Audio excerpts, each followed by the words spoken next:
Story 1. The Tree Stand. The breathing was coming from above me. I was 30 feet up in a white oak, and the breathing was coming from above me. I need to rewind. Not far. Just far enough for this to make sense, if any of it can. My name is Garrett. I am 34 years old, and I have been hunting whitetail in the mountains of West Virginia since I could walk behind my grandfather without tripping over my own boots. I say that not to brag, but to establish something important. I know these woods. I know how animals behave in them. I know what a bear sounds like when it huffs at you from a thicket. I know what a bobcat sounds like when it screams at 3 in the morning and turns your blood to slush. I know what coyotes sound like when they run something down in the dark and the yipping turns into something wet and final. I have heard every noise these mountains make, and until November of 2022, I thought that list was complete. I was hunting a section of the Monongahela National Forest up in Pocahontas County, about 9 miles south of Durban, on a parcel of public land that borders a private timber lease. If you know the area, you know it is steep, heavily wooded, and laced with narrow hollows that run like veins between the ridges. The timber is mostly hardwood up high, red oak, white oak, hickory, with hemlock and rhododendron choking the drainages. The understory gets thick enough in places that you cannot see 20 yards in any direction, which is one reason I prefer hunting from a stand. You get above the brush, you get a sight line, you get an advantage. That November had been cold. Not record cold, but steady cold, the kind that settles into the ground and stays. Temperatures had been dropping into the low 20s at night and barely cracking 40 during the day. The rut was winding down, but still active enough that bucks were moving in daylight, chasing does across the ridges, careless in the way that only hormones can make a 400-pound animal careless.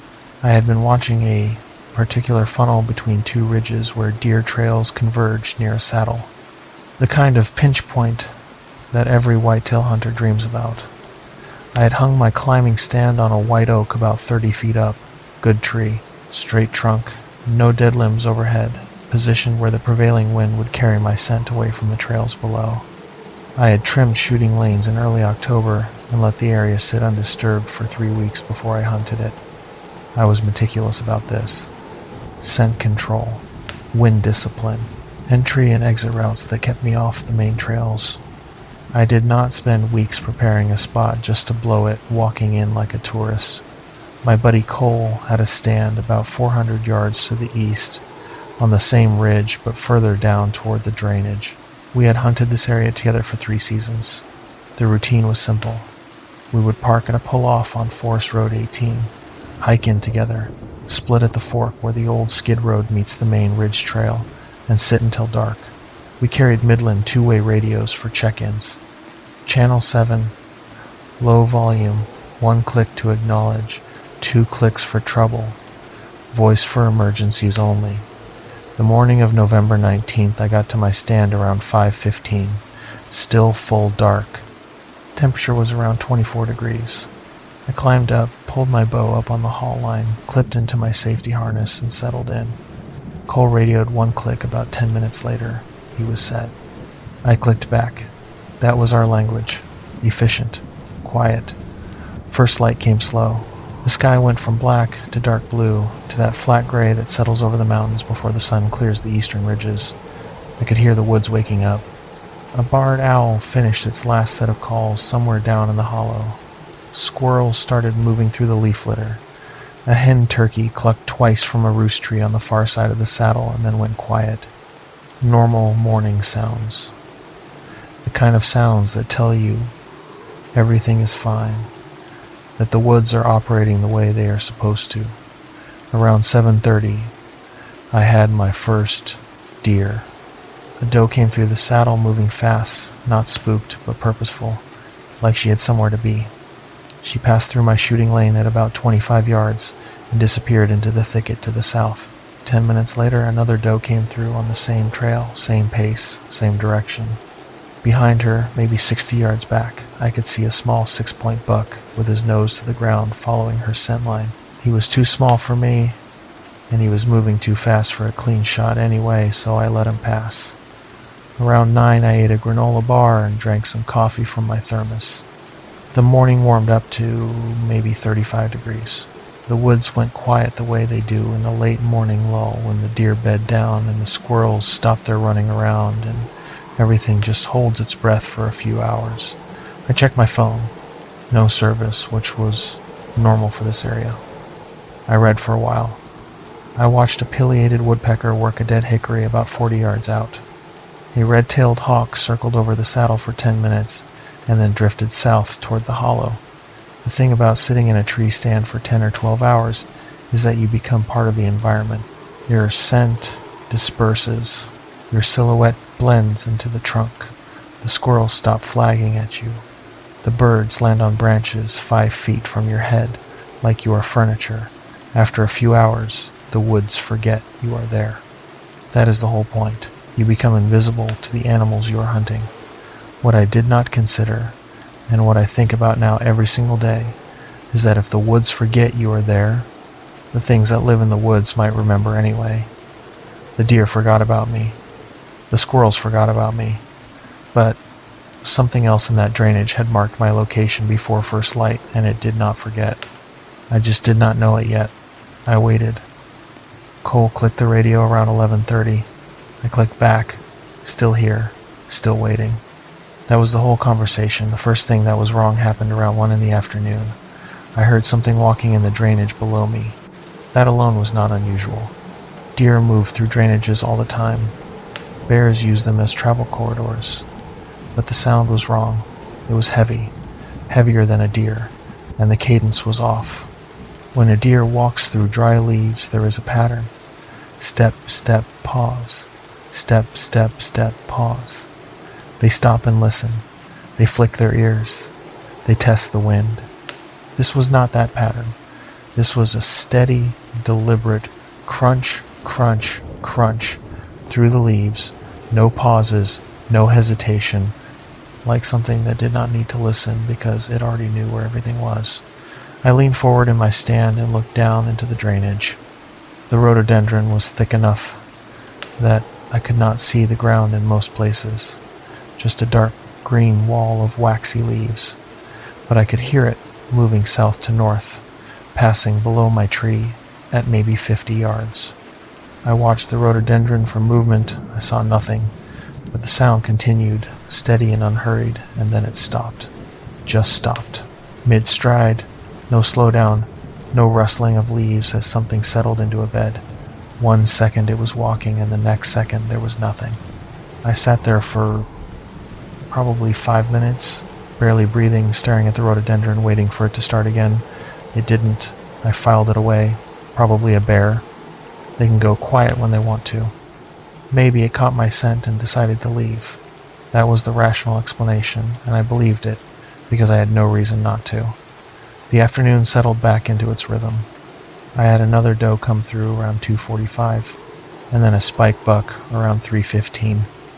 Neither was what I was after. I was holding out for the big 8-point I had on my trail camera, a deer I had been watching since September. His home range was centered on this saddle, and I was confident he would show up eventually. What showed up instead came at 4:32, about 40 minutes before legal shooting light ended. I was watching the main trail when I noticed the smell. It hit me in layers. The first wave was musk, thick and animal, like a dog that has been wet for days and then rolled in something dead. The second wave was worse. It was rotten. Not decay exactly, more like fermentation. Sour and biological, the smell of a gut pile that has been sitting in the sun for a week. It was strong enough that I pulled my neck gaiter up over my nose. I am a hunter. I know what dead things smell like. This was not a dead thing. This was a living thing that smelled like death. I heard it before I saw it. The same heavy footfalls from earlier, but closer now. Coming from the south, along the main ridge trail. The same trail the deer had been using all day. But faster. Not running. Just covering ground with long strides. And then the footsteps changed. They went from 4 beat to 2 beat. I need you to understand what that means. Whatever was walking down that trail had been moving on 4 legs and then, without breaking stride, shifted to 2. The rhythm changed from the overlapping patter of a quadruped to the distinct left-right of something bipedal, something walking upright. I felt the hair on my arms stand straight up under 3 layers of clothing. I knocked an arrow. I did it without thinking. Muscle memory. Something is wrong. Get your weapon ready. My bow was a Matthews V 370 pounds of draw weight tipped with a 125 grain muzzy broadhead. I had killed deer at 40 yards with that setup. I had killed a black bear at 22 yards with that setup. Whatever was coming, I was not unarmed. It walked into view at the edge of my shooting lane, and I almost fell out of my tree. My first thought was that it was a man. That was my brain trying to make sense of what my eyes were seeing. A man in a fur coat. A man wearing some kind of costume, because the thing standing on the trail 40 yards below me was upright. It was on 2 legs, and it was tall. Not tall like a big man is tall. Tall like the proportions were wrong. Its legs were too long for its torso, and its arms hung down past where a human's arms would stop, almost to the knees. It was covered in dark fur. Black or very dark brown, matted and coarse, and the fur was thicker around the shoulders and neck, almost like a mane. Its head was what broke me. It was canine. That is the only word. Long snout. Pointed ears that stood erect on top of the skull. The skull itself was broad and flat between the ears, wider than any wolf or coyote I have ever seen, wider than seemed possible on a body that was otherwise roughly humanoid in shape.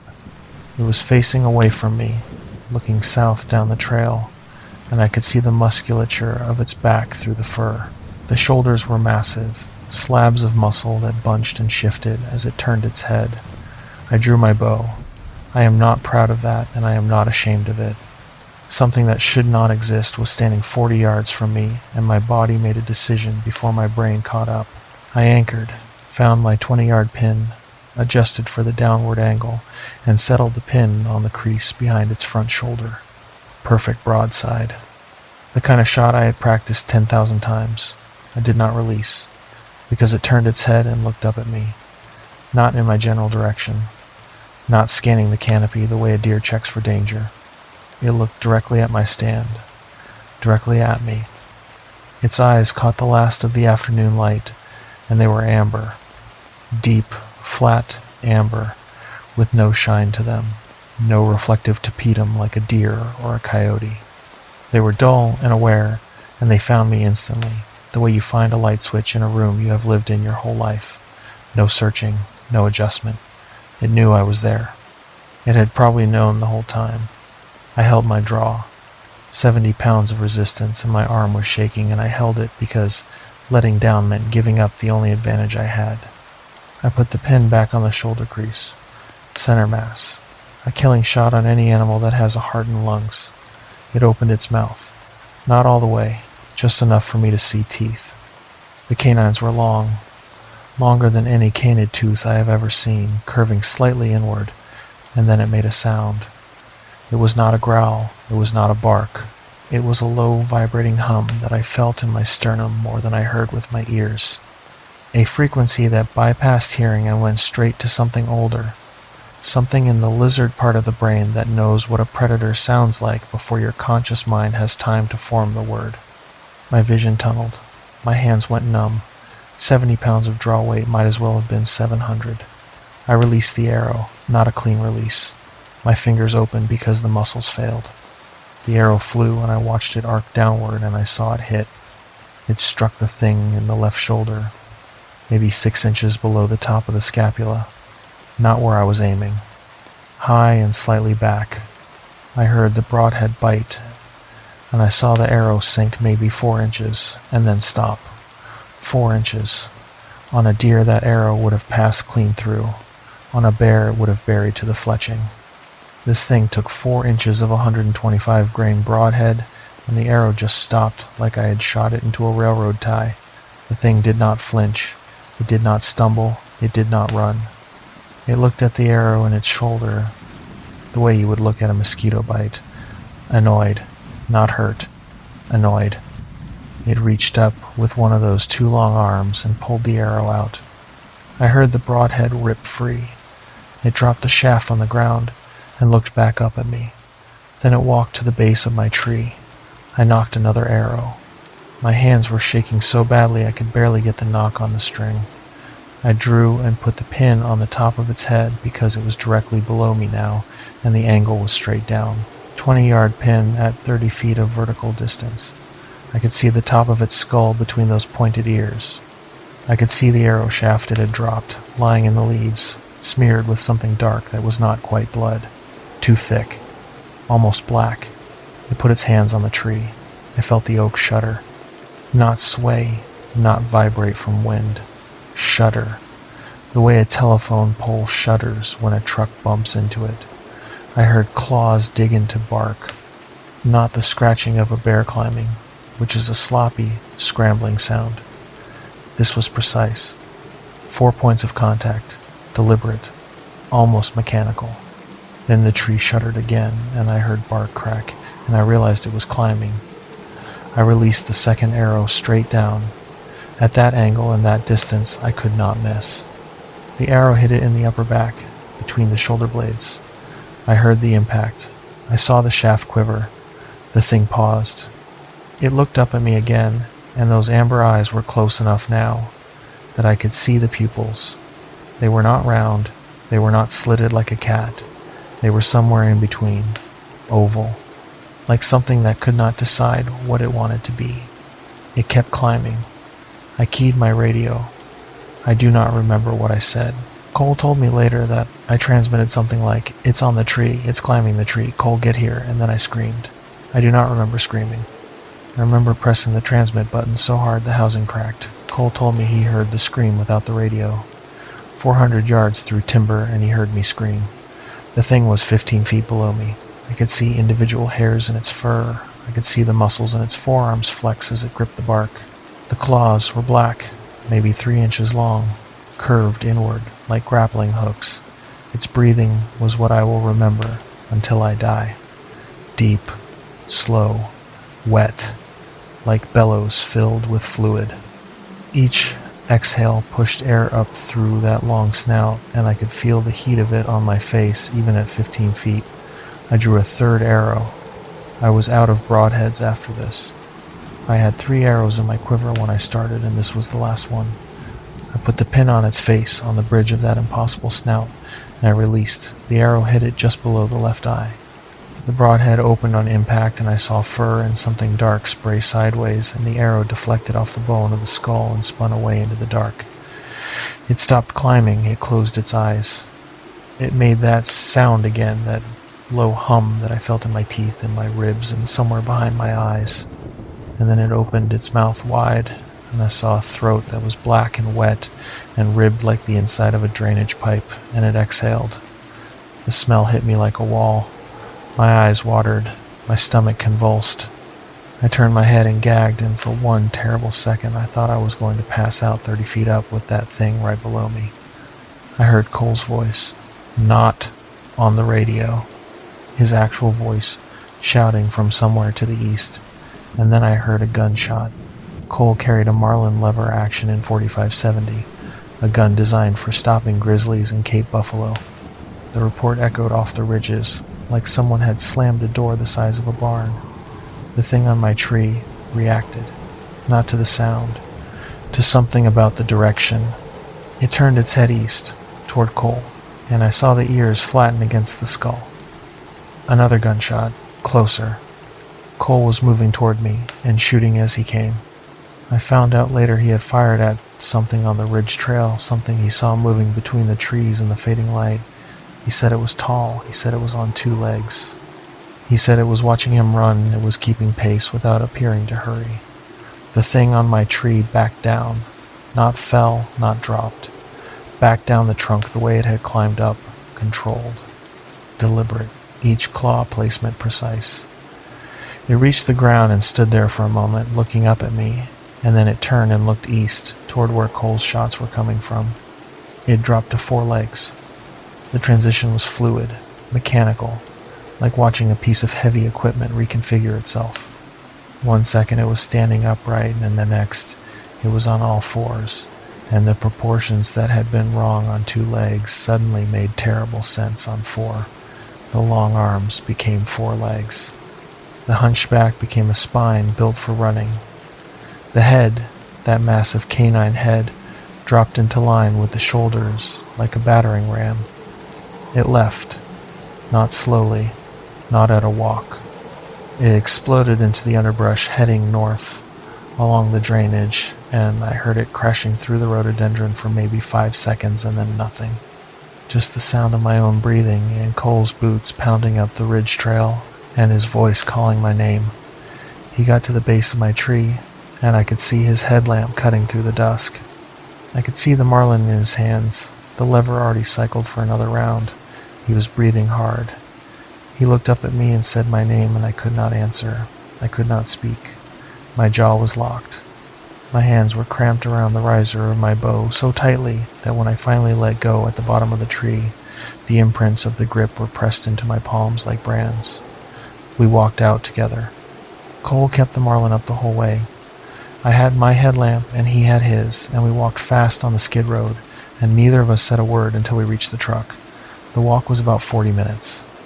Every step of it I expected to hear that breathing again. Every shadow between the hemlocks could have been a body. Every dark space between the trunks could have been a shape standing upright, watching us pass. The night was clear. Stars were visible through the canopy gaps. The temperature had dropped back into the 20s, and our breath fogged in the headlamp beams. We walked in the center of the road, shoulder to shoulder, and neither of us turned off our lights, not once. At one point, Cole stopped. He held up his fist the way you do on a patrol when you need the person behind you to freeze. I stopped. He was looking into the timber to our left, about 30 yards off the road. I followed his gaze and saw nothing, just trees and darkness, and the pale trunks of birch standing out against the black like bones. He stood there for maybe 15 seconds. Then he shook his head and started walking again. I did not ask what he saw. I did not want to know. At the truck, I sat on the tailgate and shook for about 10 minutes. Full-body tremors, jaw chattering, the kind of shaking you cannot control because it is not about cold. It is about your nervous system dumping every chemical it has into your blood at once. Cole sat next to me. He was calmer than I was, but his hands were not steady either. He ejected the magazine from the marlin, and I could see 3 rounds were missing. He had fired 3 times on his run to my tree. 1 at the thing on the trail, 2 into the brush where it disappeared. Out of 3 shots, he was certain he had missed all of them. He said the thing had not reacted to the sound of the shots, had not flinched, had not ducked. It had just stepped off the trail like someone stepping out of a doorway to let a stranger pass. Cole told me what he saw. He said he was in his stand when he heard my radio transmission. He grabbed his rifle and climbed down and started running toward me on the ridge trail.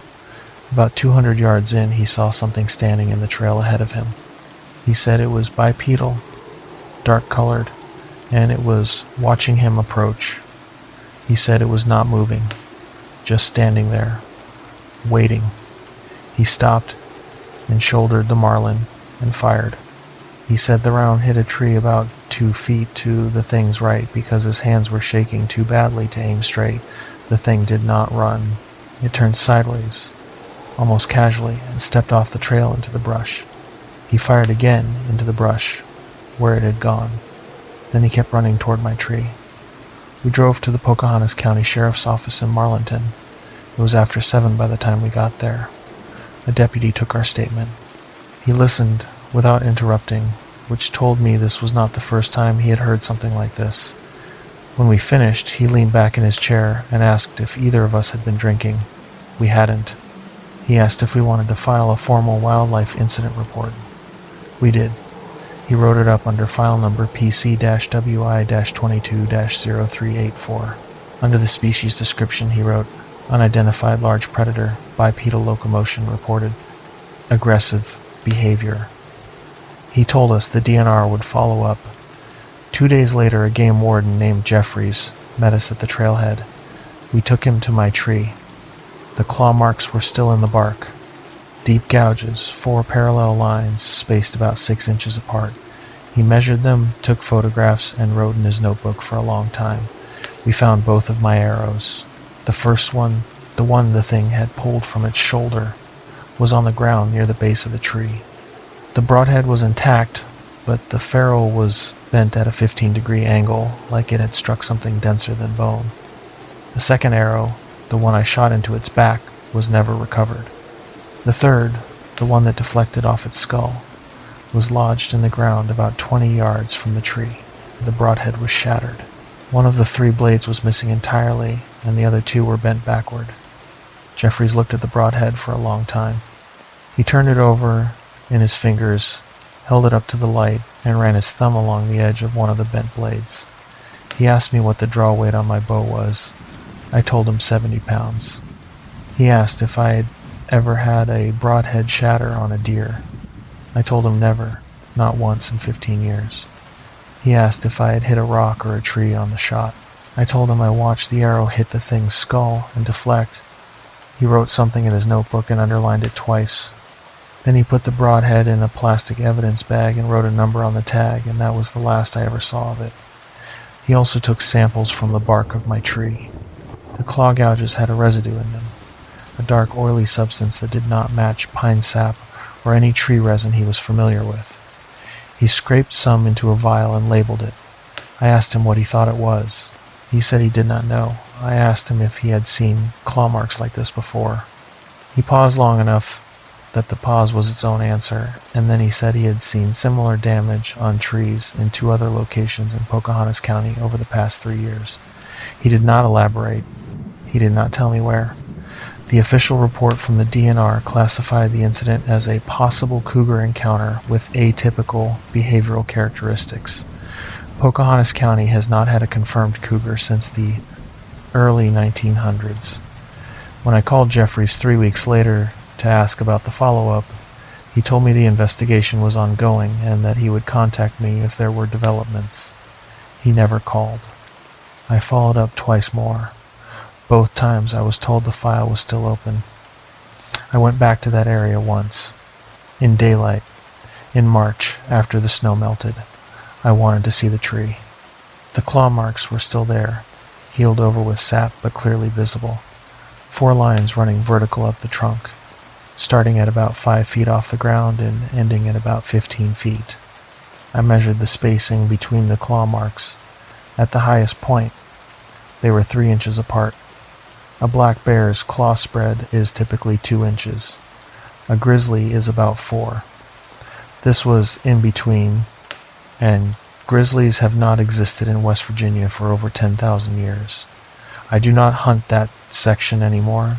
I do not hunt alone anymore. I sold the climbing stand. I bought a 2-man ladder stand, and I never go in the woods without Cole, and I never go in the woods without his 4570. And I never stay past 4 in the afternoon. Here's what I know. That thing knew I was in that tree before I knew it was in the woods. It walked past me in the drainage at 1 in the afternoon, not because it was passing through, but because it was confirming where I was.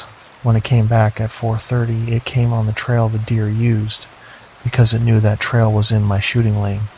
It wanted me to see it. It wanted me to react. When I shot it, it did not flee. It climbed. It came for me in the one place I thought I was safe. And when Cole started shooting, it left. Not because it was afraid, because there were 2 of us now, and the math had changed. If you hunt from a tree stand in mountain timber, and the woods go quiet in the middle of the afternoon, and then you smell something that your brain cannot file under any animal, get down. Do not wait for dark. Do not convince yourself it is a bear. Get down, get to your truck, and leave. You are not the hunter in that situation. You are the thing being watched from the drainage, the thing being circled, the thing whose location was marked hours ago by something patient enough to wait until the light starts to fail. Get down, get out, and do not go back alone. Story 2. The Dog Race. We went into the Nantahala with 6 hounds. We came out with 1, and what killed the other 5 was not a bear. I have run bear dogs in the mountains of western North Carolina since I was 16 years old. My name is Travis. I am 41 now, and I have spent half my life following hounds through some of the roughest terrain on the East Coast. The Blue Ridge, the Smokies, the Balsams, the Nantahala Range. I have tracked bears through laurel hells so thick you had to crawl on your hands and knees. I have followed my dogs up ridgelines so steep that you grab trees to pull yourself forward because your legs alone will not do the job. I say that because what I am about to tell you does not come from someone who panics in the woods. It does not come from someone who mistakes a coyote for something else, who hears a branch snap and invents a monster. I know these mountains. I know these dogs. And I know what killed them, even though nobody with a badge or a title will put it in writing. October of 2021. Bear season in North Carolina runs from mid-October through early November in the western mountain zone, and my buddy Nolan and I had drawn permits for a unit inside the Nantahala National Forest, down in Macon County near the headwaters of the Nantahala River. If you have never been to this part of the state, picture this. Steep. Everything is steep. The ridges come up fast out of the river valleys, and the hollows between them are choked with laurel and rhododendron so thick you cannot push through it without a machete or a dog. The forest is old growth in places, tulip poplars and red oaks with trunks 3 feet across, and the canopy blocks so much light that the understory stays cool and damp even in the middle of summer. In October the leaves were turning but had not fallen yet, so the woods had that cathedral quality, gold and red light filtering through the canopy, soft ground underfoot, the smell of wet leaves and cold stone. The Nantahala itself means land of the noonday sun in Cherokee. That name tells you everything you need to know about the terrain. The gorges are so deep and the ridges so steep that in some of the drainages, direct sunlight only reaches the valley floor for a few hours around midday. The rest of the time you are in shadow. Cold, damp, ancient shadow. The kind of darkness that feels permanent, that feels like it was there before the trees, and will be there after they fall. Nolan and I had hunted bears together for 12 years. We ran plot hounds, which, if you do not know the breed, are the state dog of North Carolina, and they were born to hunt bears in this exact terrain. Big, tough, loud, relentless dogs, with noses that could track a cold scent across bare rock. My pack was 6 dogs. Boone was my strike dog, the one who hit the scent first and opened on it, a brindle male with a ball mouth you could hear from a mile away. Behind him were Copper, Sadie, Flint, Juno, and Reba. Every one of them was experienced. Every one of them had treed bears before. These were not pets. These were working dogs, bred and trained for one purpose, and they were fearless in pursuit of that purpose. Each dog wore a Garmin Astro GPS collar. I could track their locations in real time on a handheld receiver, see their speed, their direction, their status. When a dog went stationary and its bark indicator lit up, that meant it was treed. The dog had pushed the bear up a tree and was sitting at the base, baying, waiting for us to catch up. That was the system. Dogs find the bear. Dogs chase the bear. Bear trees. We show up, assess the bear, and decide whether to take the shot or call the dogs off and let it go. Most of the time we let them go. The chase was the point. We started that morning at a pull-off on Forest Road 67, about 2 miles south of the Standing Indian Trailhead. The air was cool, maybe 40 degrees, with a light fog sitting in the river valley below us. Perfect scenting conditions. Cool air holds scent close to the ground. Moisture keeps it from dissipating. If there was a bear within a mile of where we cast the dogs, they would find it. I turned them loose at 6:45 in the morning. Boone hit a scent within 2 minutes. He opened up with that deep rolling ball, and the rest of the pack joined in behind him, and they were off, heading east along a ridge that dropped into a drainage called Kimsey Creek. I watched the GPS. 6 green dots moving together in a tight formation, heading downhill fast. Classic bear chase. The bear was running and the dogs were on it, but even in those first few minutes, something was off.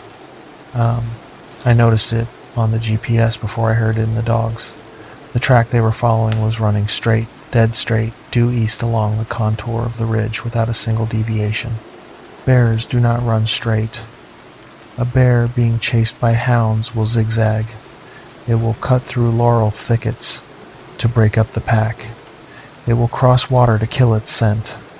It will double back on its own trail to confuse the lead dog. A bear runs like something that is trying to escape, which means it runs unpredictably. Whatever the dogs were following was running like something that knew exactly where it was going, like it had a route planned, like it had done this before. I mentioned it to Nolan. He looked at the GPS and shrugged. Sometimes a bear just bolts, he said, gets scared and picks a direction and commits. It happens. He was right. It does happen. But usually only with young bears, inexperienced ones, the kind that have never been chased before. The track on my GPS showed a stride length that was longer than any bear I had ever followed. The dogs were running hard and they were not gaining ground. A Plott hound in good condition can sustain 15 miles an hour through mountain terrain. Whatever they were chasing was staying ahead of them at that pace without apparent effort. Nolan and I followed on foot. We were not trying to keep up with the dogs, because you cannot keep up with Plott hounds running hot on a bear trail. You follow the GPS, listen for the barking, and try to take the most efficient route to wherever they tree. We worked our way along the ridge, dropping down into a saddle and then side-hilling above the drainage. The barking was constant. I could hear all 6 dogs, their voices distinct, individual, a chorus I had listened to hundreds of times. Boone's deep bawl, Copper's chop, Sadie's high, clear yip. I knew every voice the way a parent knows their children's voices in a crowd. After about 30 minutes, the pack crossed the drainage and started climbing the far ridge. The GPS showed them moving fast, still grouped tight, heading toward a bench of flatter ground about halfway up the mountainside. I expected the bear to tree any minute. Black bears in this terrain typically run for 20 to 40 minutes before they find a tree they like and go up. This bear was running hard and straight, which was unusual. Most bears circle. They double back. They use the laurel thickets to break the dog's momentum. This one was running like it had a destination in mind. At 7:22, the pack stopped.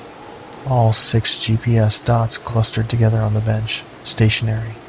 Bark indicators lit up on Boone, Copper, and Flint. Treed. The bear was treed on the bench. Nolan and I picked up the pace. We were maybe 20 minutes behind the dogs, working through a steep section of the ridge where the ground was loose shale covered in wet leaves, ankle-breaking terrain. I was watching my footing and listening to the barking through the trees when Nolan grabbed my arm and stopped me. He did not say anything. He just held up one finger. Listen. The barking had changed. When a Plott hound is treed on a bear, the bark is steady, rhythmic, confident. It is a declaration. I have you. You are not going anywhere. I am staying right here until my people show up. That is a sound I have heard 1,000 times, and it is one of the most satisfying sounds in hunting because it means the system worked. What I was hearing now was not that. The rhythm was broken. Dogs were barking over each other, cutting each other off, and the pitch was climbing. Higher, faster, more frantic, and underneath the barking I could hear something else. Growling. Not the low, sustained growl of a dog holding a stand. This was quick, snapping growls. Defensive growls. The sound dogs make when they are facing something they are not sure they can handle. I had heard that sound exactly once before, when Boone cornered a feral hog in a drainage, and the hog turned on him. Then Sadie screamed. There is no other word for it. Plott hounds do not yelp like small dogs. They do not whimper. When a Plott hound is hurt badly enough to vocalize pain, the sound that comes out is a scream. It is high and sustained, and it cuts through everything, through the trees, through the distance, through whatever lie you are telling yourself about everything being fine. Sadie screamed, and then the sound cut off like someone had flipped a switch. I checked the GPS. Sadie's collar had gone stationary, not the stationary of a dog sitting at a tree, the stationary of a dog that is not moving at all. Her bark indicator was dark. Nolan and I started running. I do not mean jogging. I mean running up a mountain through loose shale and wet leaves and laurel branches that whipped across our faces and tore at our clothing. Running like the dogs we were responsible for were in trouble, and we could hear it. We could not get there fast enough. Over the next 3 minutes, while we ran, 3 more bark indicators went dark. Copper, then flint, then Juno, one after another, like lights being switched off in a hallway. Each time the indicator went dark, it meant the GPS had lost the bark sensor, which meant the collar had been damaged or the dog had stopped breathing hard enough to register on the sensor. Each time it happened, there was a corresponding sound from the bench above us. A snarl, a yelp, then silence. By the time we crested the bench, 5 of the 6 bark indicators were dark. Only Boom was still active. His dot was moving, fast, heading west along the bench away from where the others were clustered. He was running, not chasing something, running from it. Noel and I came through a break in the laurel and onto the bench, and we stopped. The smell hit first, that same sour, rotten musk that everyone who has encountered one of these things describes. Wet dog mixed with something dead, something fermented. It coated the back of your throat and made your gag reflex fire. The bench was a flat area, maybe 50 yards across, covered in leaf litter with a few large oaks and a dense stand of hemlock on the far side. The ground was torn up, not scattered the way a bear fight would scatter leaves. Destroyed, furrows in the soil like someone had dragged a plow through it, broken branches, tufts of fur, both brindle and something darker, caught on broken laurel stems. Copper was lying on his side about 10 yards from us. I could see his chest was not moving. There was a wound on his neck that I will not describe in detail because I still cannot think about it without my hands shaking. I will say only that the wound was not consistent with any animal attack I have ever seen. It was not a bite in the way a bear or a coyote bites, clamping and shaking. It was a single, massive laceration, as if something with very large claws had struck once and opened the animal from shoulder to jaw. One stroke. That is not how predators kill. Predators bite and hold. They use sustained pressure. This was a blow, an impact, like a blade. Sadie was further away, near the hemlock line. Flint was next to her. Juno was between 2 oak trees, about 20 yards to the east. I checked each of them. I am not going to describe what I found at each dog, because the details are not the point. The point is that all 4 were dead, all 4 had similar wounds, and all 4 had died within minutes of each other. Reba was alive. She was lying in a depression behind a fallen oak, trembling, her ears flat against her skull, her eyes wide and showing white. She was not wounded, she was not bleeding, she was hiding. A 55-pound plot hound that had chased 300-pound bears through these mountains without hesitation was lying in a hole, shaking like a puppy in a thunderstorm. When I reached for her, she snapped at me. Not aggressive. Terrified. She did not recognize me. Whatever she had seen had broken something in her that I do not think ever fully healed.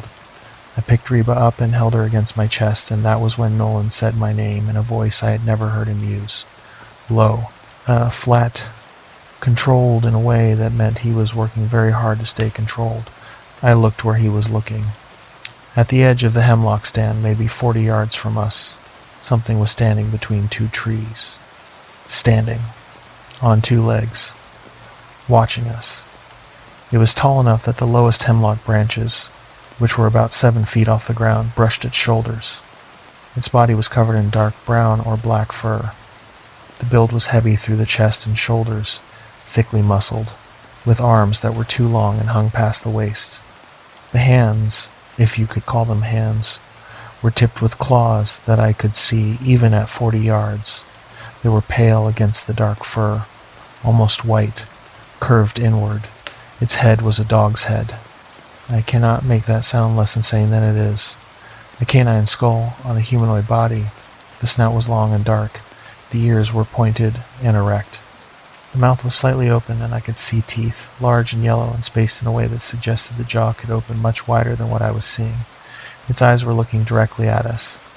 Flat, pale eyes, almost colorless in the dim light, under the hemlock canopy, and they were not the eyes of an animal. Animals look at you with curiosity or fear or aggression. These eyes were evaluating, calculating, deciding something. Nolan raised his rifle. He carried a Ruger guide gun in .300 Winchester Magnum, a short-barreled bolt-action designed for stopping dangerous game at close range. He shouldered it and put the crosshair on the thing's chest, and I heard the safety click off. The thing tilted its head. The gesture was so human, so casually inquisitive, that my skin crawled. It was the head tilt of a person who has been asked a question and is considering whether to answer. It looked at Nolan, it looked at the rifle, and then it took one step forward. Nolan fired. At 40 yards with a rifle, he had shot sub-inch groups. At 100, he could not miss. The .300 Win Mag barked, and the recoil kicked the barrel up, and I heard the bullet hit.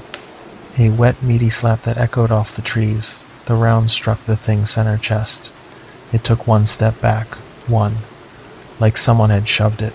Then it looked down at its own chest the way you would look at a stain on your shirt. Annoyed, puzzled, not hurt. It looked back up at us, and I saw its lips pull back from those teeth, and the expression that formed on that face was something I have spent 3 years trying to forget. It was amusement. The thing was amused. Nolan cycled the bolt. The spent brass flipped out and clinked on a rock, and he chambered another round and fired again. This time the round hit higher, near the base of the neck. I saw fur ripple from the impact. I saw the thing rock backward half a step, and then it made a sound. Not a howl, not a bark. A sound like someone dragging a cello bow across the lowest string, but organic, wet, resonant in a way that I felt in my spine and my bowels and the roots of my teeth. It was a vocalization that contained frequencies human vocal cords cannot produce. I know that because I felt parts of my body vibrate that do not vibrate when I hear normal sounds. I was carrying a Smith & Wesson Model 29, a .44 Magnum revolver, in a chest holster. I drew it. I cocked the hammer. I extended my arm over Reba, who was still pressed against my chest, and I aimed at the thing's head. The front sight was shaking so badly it was tracing circles around its face, but I squeezed the trigger and the .44 went off, and I watched the round hit the left side of its jaw. The jaw snapped sideways, not far, maybe an inch. I saw a piece of something dark, maybe tooth, maybe bone, spin away into the leaves. The thing closed its mouth. It reached up with one hand and touched its own jaw, the way a boxer touches a cut between rounds, checking the damage, assessing. Then it looked at me and its eyes narrowed, and I understood with perfect clarity that I had just made a mistake. I had hurt it. Not badly, not enough to matter, but enough to change the nature of what was happening between us, from observation to something personal. It took a step toward us. Nolan fired a third time. The round hit its shoulder, and this time the thing stumbled. Actually stumbled, dropping one knee toward the ground before catching itself with that too long arm. Nolan cycled the bolt and fired again. Fourth shot. This one I did not see land, because the thing moved. Not ran, moved. 1 second it was 40 yards away and recovering from a stumble, and the next second it was 20 yards away and closing, and it had covered that distance in the time it took Nolan to work a bolt action. I fired the .44. Again. And again. I put 4 rounds into its torso at 20 yards while Reba screamed in my arms and Nolan screamed next to me, and the thing kept coming. Each round hit. I could see the impacts in the fur. I could hear them. Wet, solid impacts that should have been dropping a large animal to the ground. But the thing did not stop. It slowed. Something in the cumulative damage was affecting its movement, making it favor its left side, making its gait uneven. But it was not stopping. And the worst part was its face. Its expression did not change. Through all of it, through 9 rounds of gunfire that would have killed a moose twice over, its face maintained that same evaluating look. No pain response, no snarl of agony, no animal panic. Just those pale eyes tracking us with a focus that was more clinical than predatory, like we were a problem it was solving. like it was running math in its head about angles and distances and how many more rounds we might have. That is not how animals process a fight. Animals react to pain. Animals flinch. Animals have survival instincts that override aggression when the damage gets bad enough. This thing was taking damage and filing it away somewhere and continuing its approach with the patience of something that had survived worse. Nolan fired his fifth and final round. The 300 Win Mag hit the thing in the left hip and the leg buckled. It went down on one side, catching itself with both arms, and for 1 second it was on all fours on the ground 15 yards from us. Its head was low, its breathing was that same wet, labored sound, and its eyes were still on us, still calculating. I had 1 round left in the revolver. Nolan's rifle was empty. We were standing on a bench in the Nantahala, with 5 dead dogs around us and a creature that had absorbed 5 rifle rounds and 5 pistol rounds and was still conscious, still watching, still deciding. Nolan started backing up. He grabbed my shoulder and pulled me with him, and we backed toward the trail we had come up, slowly watching the thing the entire time. It stayed on all fours. Its head tracked us as we moved. The ears were forward, the mouth was open. I could see its ribs expanding and contracting with each breath, and each breath sounded worse than the last. Something was damaged inside it. Something was bleeding. But the eyes never lost focus. The eyes never dulled. We backed down the bench and into the laurel, and then we turned and we ran. We ran downhill through terrain that could have killed us with a bad step. We ran through laurel tunnels and across the drainage and up the far ridge, and we did not stop until we hit the forest road. The run took us about 25 minutes. It should have taken 40. Adrenaline does things to your body that training cannot replicate. I was carrying a 55-pound dog against my chest and a revolver with 1 round in my other hand, and I ran uphill through mountain laurel for 25 minutes without stopping. I do not remember most of it. I remember the sound of Nolan's breathing next to me. I remember branches hitting my face and not feeling them. I remember Reba's heart beating against my chest so fast it felt like a vibration rather than individual beats. Halfway to the road I stopped and listened. Nolan stopped beside me. We stood in the drainage, knee-deep in cold water, and listened. The woods were silent. Not quiet. Silent. No birds. No squirrels. No wind in the canopy. The kind of silence that is not the absence of sound, but the presence of something that has caused sound to stop. We stood in that silence for maybe 10 seconds, and then we ran again. Boone met us at the truck. He was there when we arrived, sitting by the driver's side door, whining. His GPS showed he had run 3 miles in a straight line from the bench to the road, 3 miles without stopping. A dog bred to chase bears for hours had run 3 miles in a straight line away from whatever was on that bench, and had not stopped until he reached pavement. His pads were bleeding. He had run so hard on the rocky ground that he had worn through the skin on 3 of his 4 feet. When I opened the truck door, he jumped in and crawled under the back seat and would not come out. I put Reba in the crate in the truck bed. She went in without resistance. She curled into a ball in the far corner and pressed herself against the metal wall, and her eyes never closed. She stared at the crate door the entire drive to Franklin. Whatever she had seen on that bench was still in front of her eyes. I do not think it ever fully left. Nolan reloaded his rifle before we got in the truck. 5 rounds in the magazine, 1 in the chamber, safety off, laid across his lap the entire drive. His hands were steady enough to load the rounds, but I noticed he put 1 in backward and had to pull it out and turn it around. He did not say a word for the first 15 minutes of the drive. Then he said, "That thing understood what my rifle was." That was all he said. I did not respond because I had been thinking the same thing, and hearing it out loud made it worse.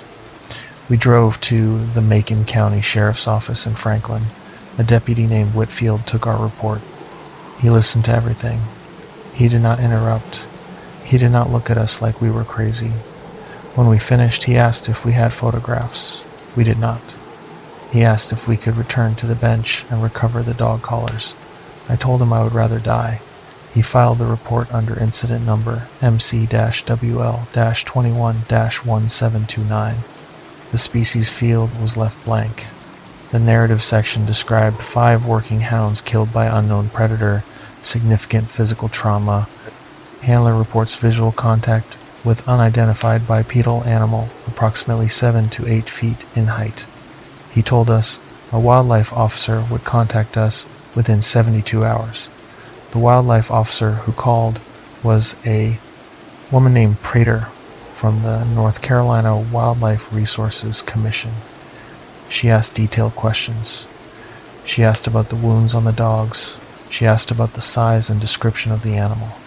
She asked if either of us had fired weapons, and I told her yes. 9 rounds between us, and she went quiet for a long time. Then she asked if we believed any of the rounds had struck the animal. I told her every single one of them had struck the animal, and the animal had remained functional. She went quiet again. She said she would be in touch. She called back 2 days later and told us a team had visited the bench and recovered the GPS collars and documented the scene, but had found no animal remains, no blood trail, and no tracks consistent with a known predator. She said the investigation would remain open. I never got the collars back. I never got a follow-up. I filed a public records request with the Wildlife Resources Commission 8 months later and received a 2-page document that described the incident as an unresolved predation event involving an unidentified large carnivore. The species field was still blank. Reba never hunted again. She lived another 4 years and spent most of that time sleeping on my couch with one ear up, always listening. Boone hunted one more season, and then I retired him. Not because he could not do the work, because I could not do the work. I sold the GPS equipment. I sold the tracking collars. I gave away the training leads and the strike boxes and the dog crates. I am done. Here is what I believe happened on that bench. The dogs did not tree a bear. They treed something else. Something that let them tree it because it wanted them close. It waited until the pack was committed, circled and baying and focused on the tree, and then it came down. Not fleeing, attacking. It killed 5 experienced hunting dogs in less than 3 minutes with single blows, each one precise, each one lethal, with the efficiency of something that had done this before and would do it again. When Nolan and I arrived, it stayed. It watched us. It absorbed gunfire that would have dropped a grizzly, and it kept calculating. It did not charge us in a rage. It advanced on us with the measured pace of something that was testing how much fight we had, and the rounds slowed it. I believe that whatever those things are, they are not bulletproof, but they are close, and the thing that terrifies me more than the encounter itself is the head tilt, that one small gesture. Because a bear does not tilt its head when you point a gun at it. A cougar does not tilt its head. An animal does not look at a weapon and have a reaction that suggests it understands what the weapon is. That head tilt was recognition. It knew what a rifle was. It had seen one before. And it was curious to see what would happen next. If you run dogs in the southern Appalachians, and your pack trees something, and the barking changes from confident to frantic, do not go to the tree. Call the dogs off. Hit the recall beepers. Pull them out. If they will not come, if the GPS shows them clustered and stationary and the bark indicators start going dark, one by one, like lights in a hallway, leave. Get to the road. Get to your truck. And count your dogs when they come out. Because whatever is on that bench in the Nantahala, whatever is standing in the hemlock watching your pack circle and bay, it is not what your dogs think it is. And by the time they figure that out, it will be too late. Story 3. The Gut Pile. The trail camera fired 47 times between 2:14 and 2:19 a.m. Every single frame shows the same thing getting closer. My name is Wade. I am 29 years old and I live in Blacksburg, Virginia, about 15 minutes from the northern edge of the Jefferson National Forest. I have hunted whitetail in these mountains since I was 12, first with my father and then on my own after he passed. I work as an electrician during the week and I hunt every spare hour I can find between October and January. I am telling you this because I need you to understand that I am not someone who scares easily in the woods. I am not someone who sees shadows and invents monsters. I process what I see, I think about it logically, and I act on the most rational explanation available. In December of 2023, I killed a buck. That is supposed to be the good part of the story. It was the second week of muzzleloader season, a cold Tuesday morning, temperatures right around 20 degrees, with a hard frost on the ground that made every footstep sound like walking on glass. I was hunting a public land parcel off of Forest Road 156, about 4 miles southeast of Newcastle in Craig County. The terrain there is classic ridge and hollow Appalachian country.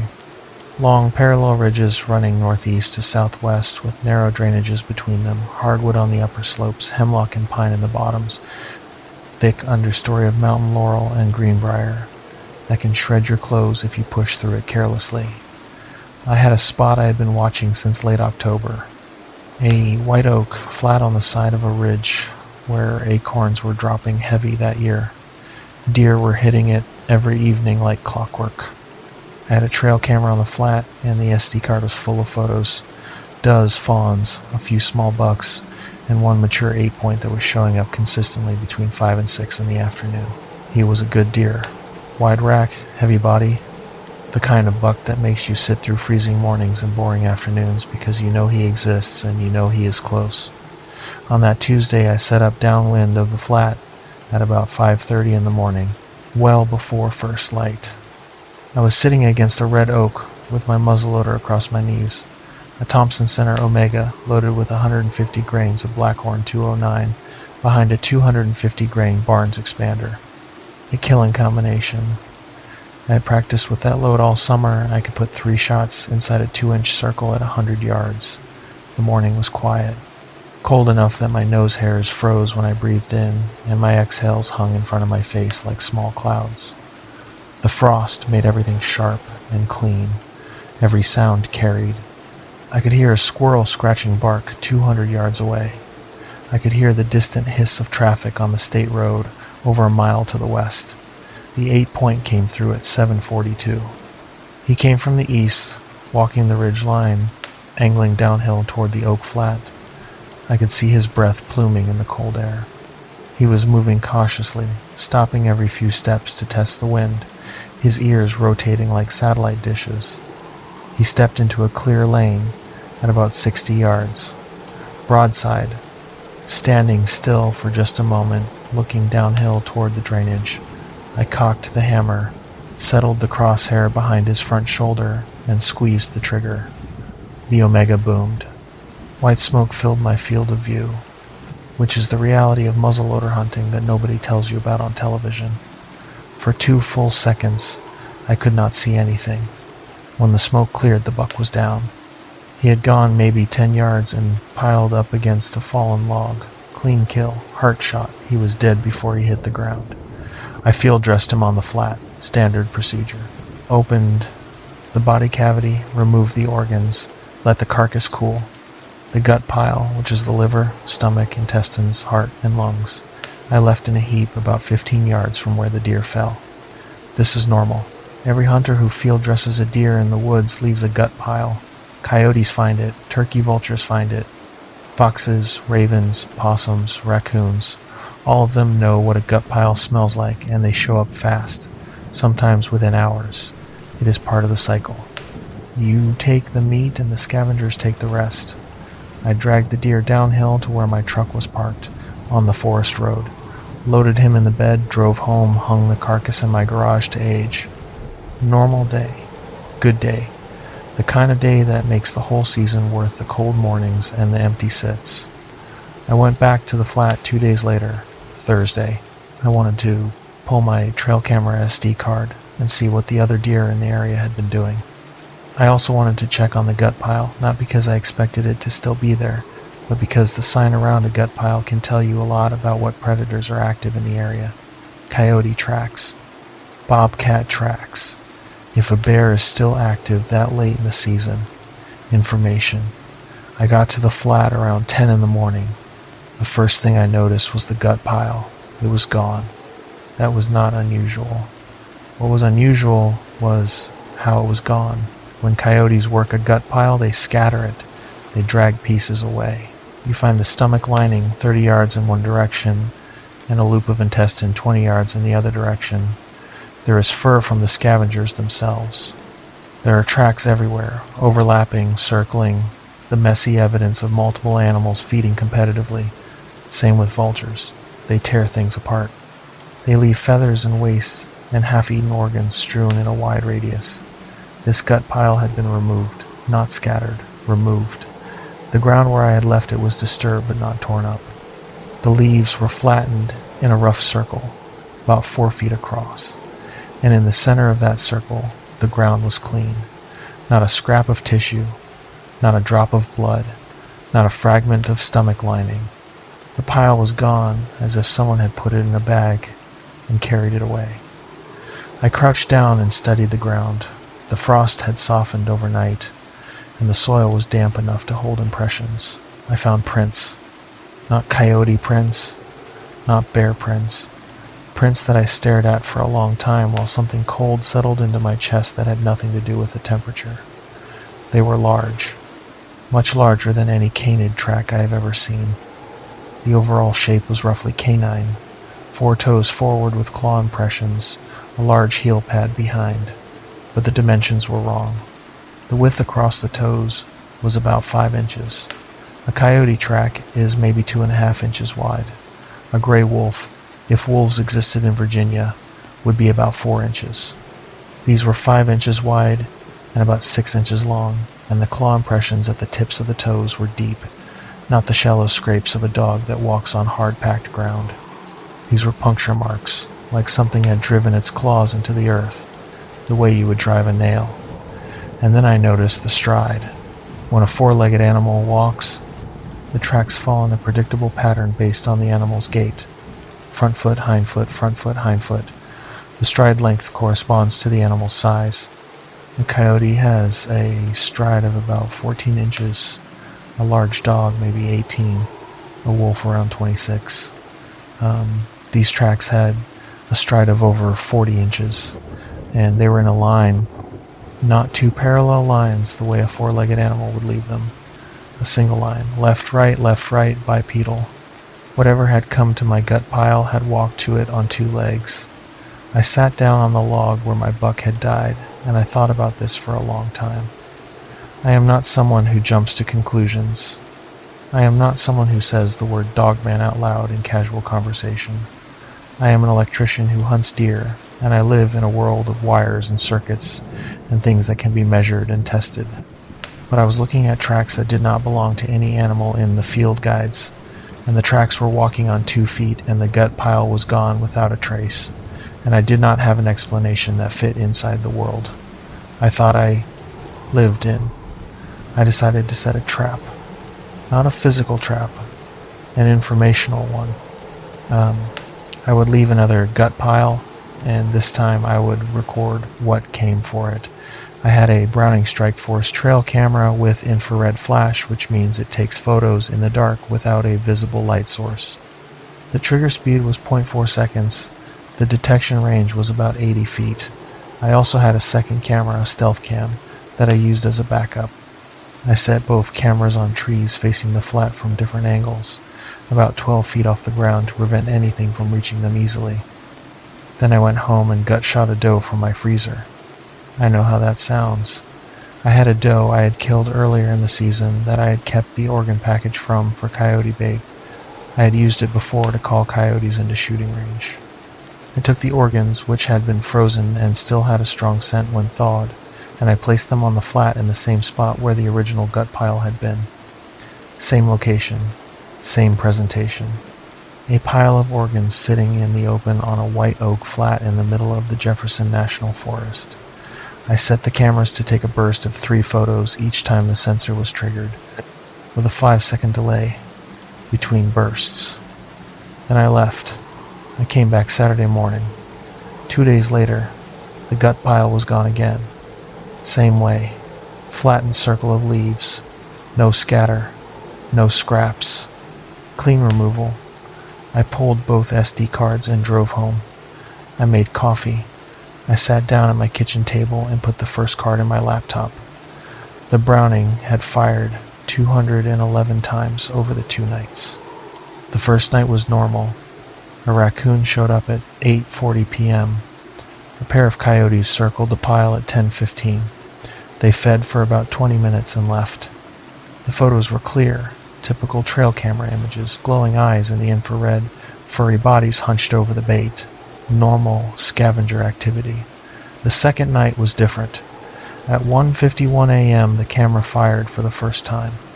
The frame showed the gut pile still partially intact from the coyotes feeding and nothing else, empty woods. But the camera had triggered, which meant the motion sensor had detected something in its range. At 1:53, the camera fired again. Same frame, empty woods, gut pile. No animal visible. At 1:58, it fired again. This time there was something at the extreme right edge of the frame. A shape, partially behind a tree trunk, tall and dark. In the infrared, it appeared as a solid black mass against the lighter gray of the forest. It was vertical, upright. The top of the shape extended above the 6-foot mark I had mentally calibrated based on a branch I knew the height of. Whatever it was taller than 6 feet, and it was standing behind a tree watching the gut pile from about 50 yards. At 2:03, the camera fired and the shape had moved.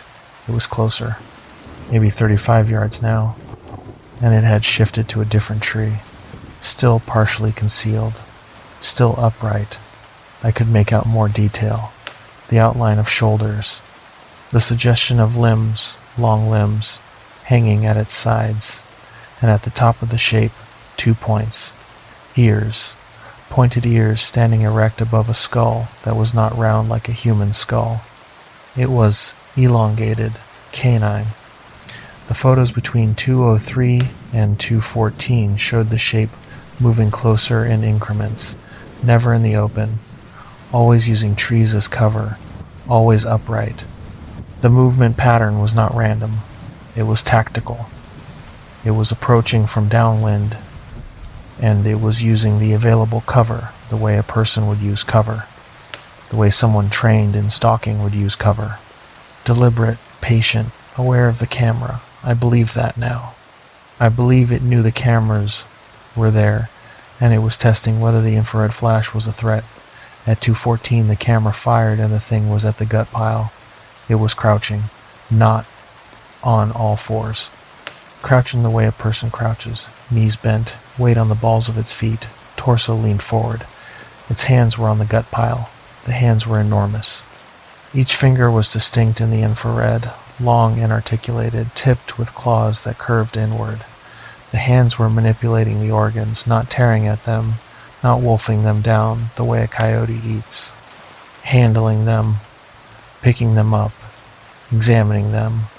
Its face was visible for the first time. Looking down at the pile, the snout in profile, the jawline heavy and angular, the ear on the near side of the skull erect and pointed forward. The eye on the near side caught the infrared and reflected back as a pale, flat disc, no pupil visible.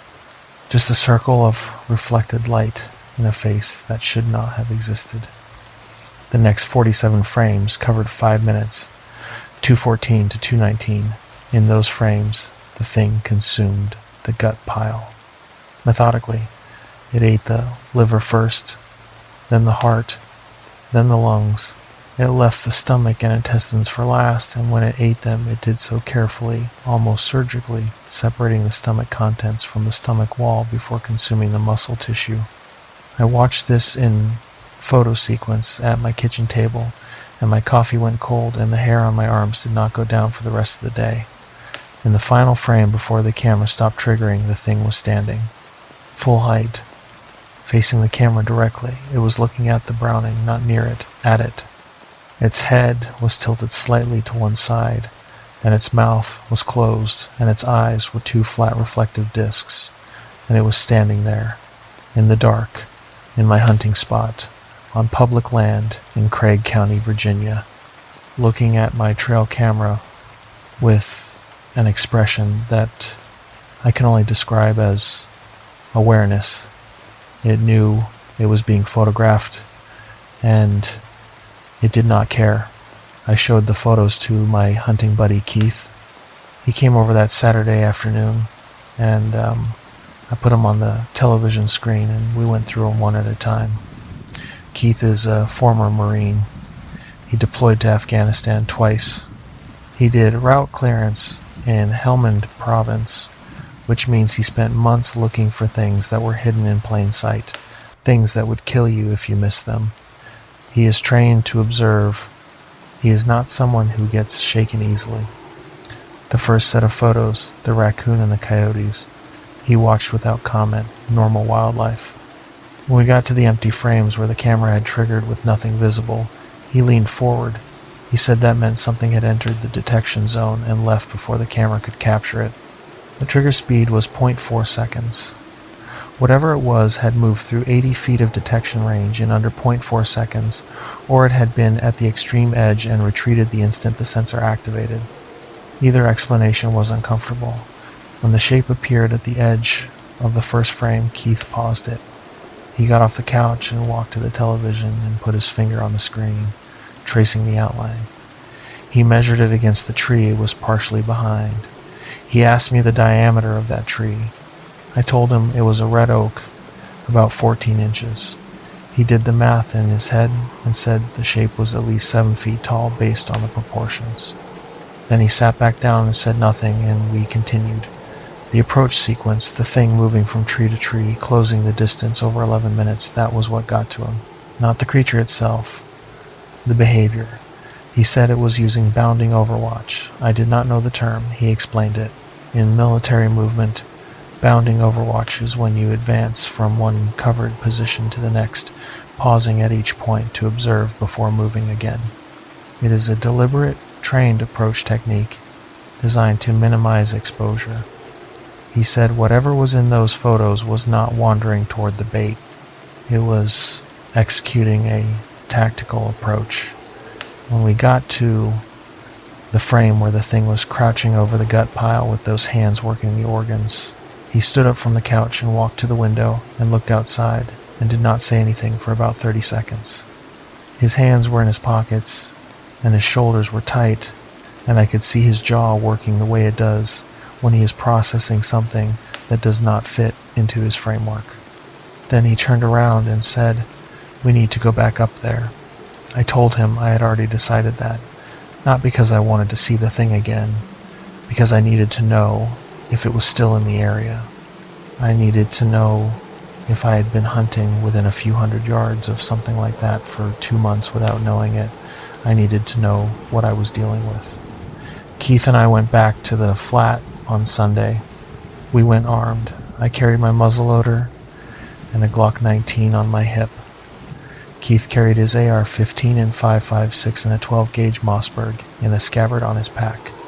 We brought a handheld thermal imager, a FLIR Scout that Keith used for hog hunting. We were not hunting deer. We were hunting information. And if information showed up on 2 legs with claws and teeth, we wanted enough firepower to make it reconsider.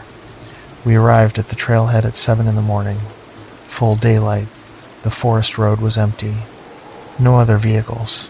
We walked in on the same route I always used, about 1.25 miles uphill to the ridge, then 1/4 mile along the contour to the flat. Keith moved differently than I was used to. He was scanning constantly, not the casual awareness of a hunter watching for deer, the hypervigilant scan of someone who has walked roads where the ground might kill you. His head was on a swivel. His rifle was up, not shouldered, but held in a ready position across his chest with his finger indexed along the receiver. I asked him if he thought the thing was still up there. He said he did not know, but he was not going to find out by walking into an ambush. The flat was quiet. The cameras were undisturbed. The gut pile location was clean, same as before. We found tracks. Same 5-inch canine prints, same bipedal stride. They led from the gut pile east toward the drainage, down the slope, and into the hemlock bottom. Keith crouched over the tracks for a long time. He pulled a tape measure from his cargo pocket and measured the stride length, 42 inches. He measured the depth of the claw impressions, nearly 1 inch deep in soft soil. He said that kind of penetration depth suggested significant weight being transferred through a relatively small contact area. He estimated the animal weighed at least 300 pounds based on the impression depth, and possibly significantly more. We followed the tracks for about 200 yards into the drainage. The tracks changed in the drainage. The stride went from bipedal to quadrupedal. The prints compressed, became deeper in the front, the posture shifting from upright to a four-legged gait. The transition point was abrupt. There was no gradual shift. One set of prints was bipedal, and the next set, literally the next step, was quadrupedal. Keith took photographs of the transition point from multiple angles.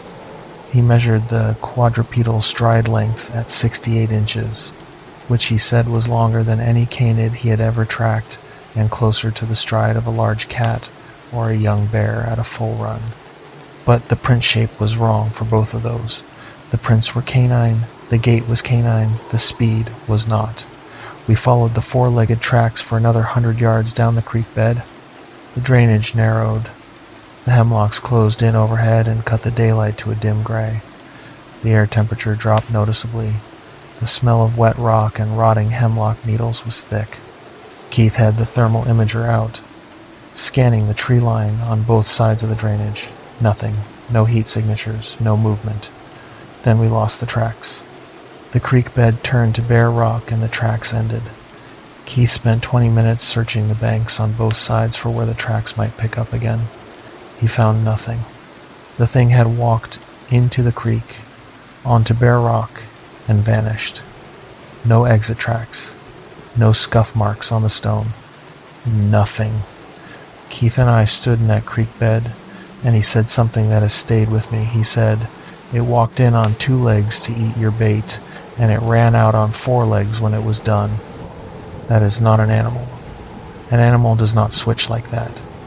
That is something that decides how it wants to move. He paused and then added, "And it used the creek to break its trail. That is counter-tracking. That is evasion. It knows it leaves tracks, and it knows how to stop leaving them." We spent another hour on the ridge. We glassed the surrounding hollows with binoculars. Keith ran the thermal imager in a slow 360 from the highest point on the flat. We did not find more tracks. We did not find a den, a bed, scat, or any other sign that the thing was resident in the area. It had come in, eaten, and left. A single visit on a single night, perfectly timed for the darkest hours, perfectly executed to leave minimal evidence. Keith said it reminded him of how certain insurgent groups operated. Move in at night. Accomplish the objective. Withdraw before dawn. Leave nothing behind. I took the SD cards and the cameras to the Craig County Sheriff's Office the following Monday. A deputy named Hargrove looked at the photos on his computer. He scrolled through them slowly. He did not say much. When he got to the frame where the thing was standing and facing the camera, he stopped scrolling and leaned closer to the screen, and his jaw tightened. He asked me where exactly this was taken. I told him. He wrote down the location and the dates, and he told me he was going to forward the photos to the Virginia Department of Wildlife Resources. He filed a report under number CC-WR-23-0812. Under the description, he wrote, "Unidentified predator photographed via trail camera, bipedal locomotion observed, approximate height 7 feet, canine facial features." He told me someone from the DWR would contact me. A wildlife biologist named Ames called me 4 days later. She had a calm, professional voice, and she asked questions with the precision of someone reading from a checklist. She asked if the cameras were still in my possession. They were. She asked if I had the original SD cards. I did. She asked about the camera models, the firmware versions, the infrared wavelength specifications. She asked about the detection range and the trigger speed. She asked how I had mounted the cameras and at what height. She asked if the timestamps were synchronized between the 2 cameras.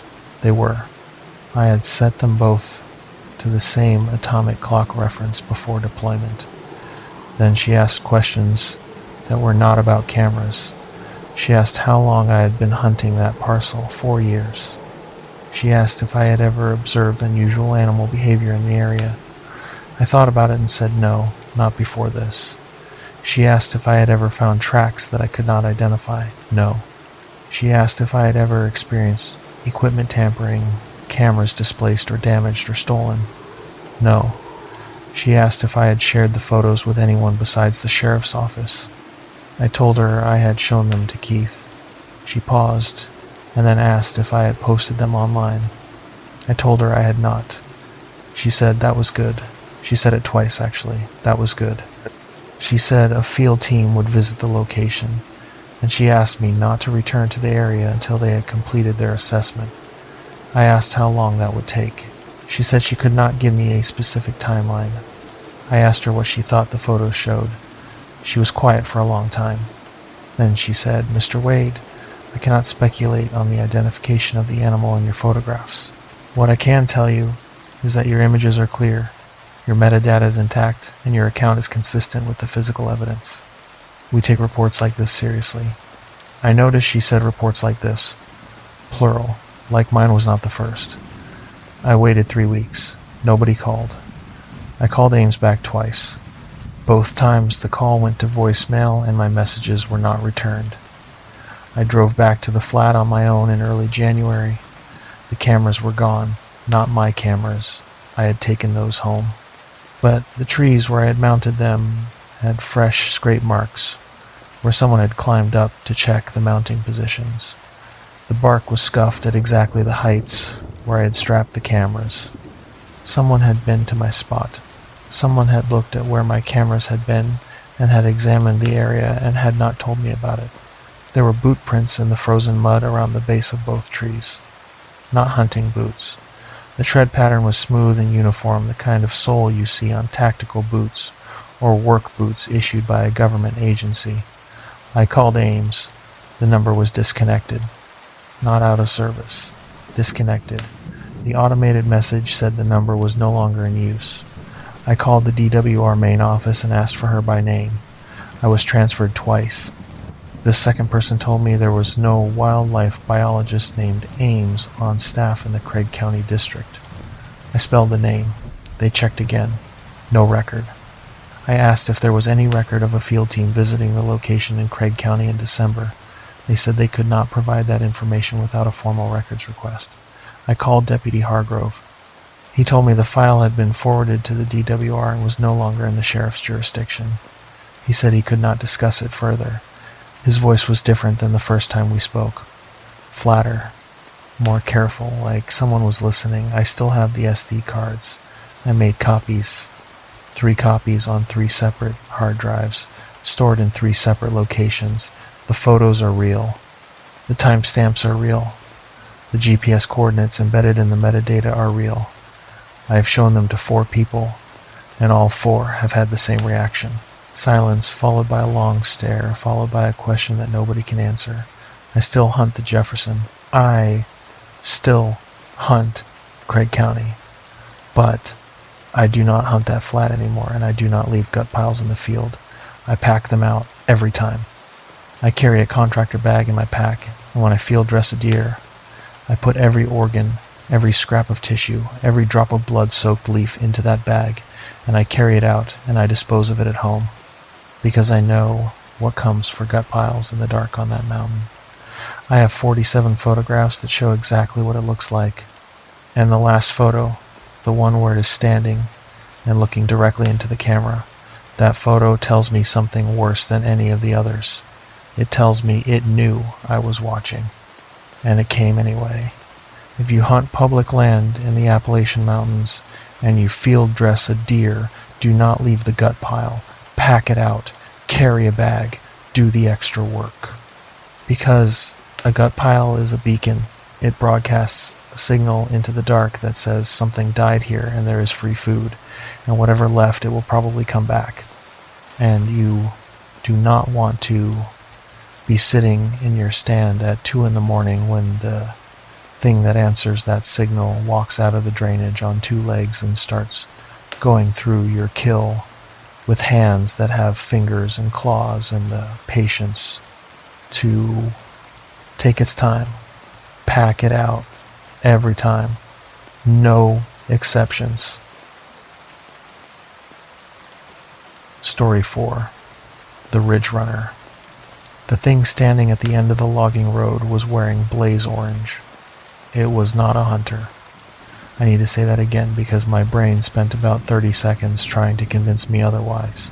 It was standing upright. It was the right height for a person. It had something on its torso that was blaze orange, the safety vest color that every hunter in Kentucky is required to wear during gun season. And for one horrible, disorienting moment, my uncle and I both thought it was another hunter who had wandered onto our ridge.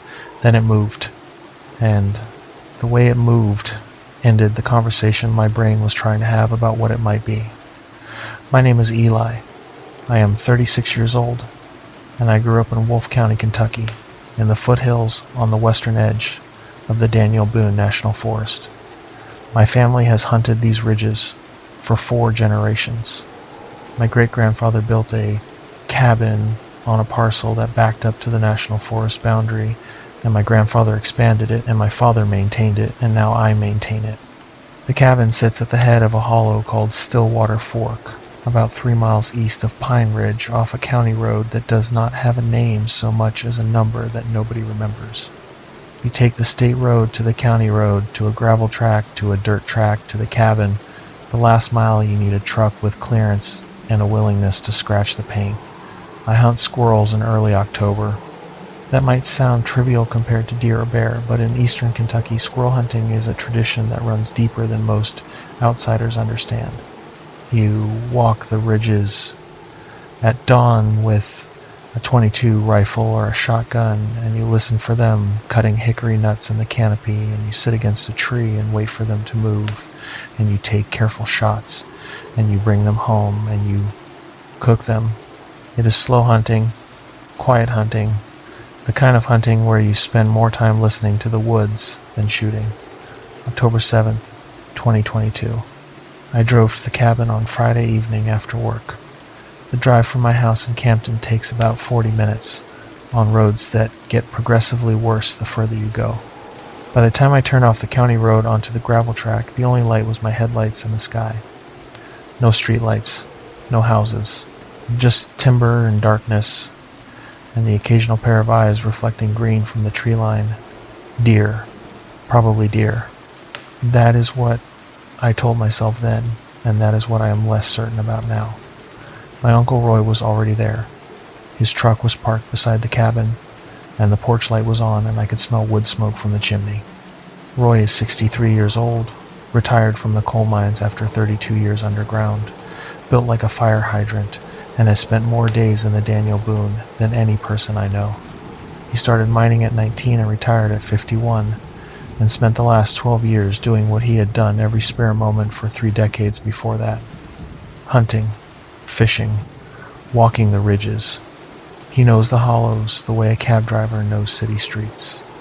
Turn left at the Double Oak, bear right at the Sandstone Outcrop, cross the creek where the big sycamore fell in '09. His navigation is built from 50 years of walking the same ground, and it is infallible. Or so I thought. We sat on the porch that evening and drank coffee and talked about where the squirrels had been moving. Roy said he had been up on the ridge 2 weeks earlier and found fresh hickory cuttings all along the north end. He said the mass crop was heavy that year, which meant the squirrels would be fat and active. We planned to hunt the upper ridge above Stillwater Fork on Saturday morning. The ridge runs roughly north-south for about 2 miles, topped with white oaks and shagbark hickories, perfect squirrel habitat. There is an old logging road that follows the spine of the ridge, grown over now but still passable on foot, and off the logging road a network of game trails drops down into the hollows on either side. We had hunted this ridge together every October for as long as I can remember. My father and Roy hunted it before me. My grandfather and Roy's father hunted it before them. The ridge is part of our family, the way the cabin is part of our family. It belongs to us in every way except on paper. Saturday morning we left the cabin at 6:15, about 20 minutes before first light. Temperature was around 50 degrees. Light fog in the hollow that would burn off by mid-morning. The kind of fog that sits in the low places and makes the ridgelines above look like they are floating on a gray sea. We walked up the old logging road together, our boots crunching on gravel and dead leaves, 22 rifles over our shoulders, talking quietly about nothing important. Roy told me about a 10-point buck he had seen from the porch the week before, standing in the meadow below the cabin at last light, and I told him about a spot on the south ridge where I had found a rub line in September. Normal hunting talk, the kind of conversation that fills the space between your truck and your tree and keeps the walk from feeling like a march. The walk to the upper ridge took about 35 minutes. By the time we reached the top, the sky was lightening in the east, and the first birds were starting up, wood thrushes, a Carolina wren somewhere in the laurel below us.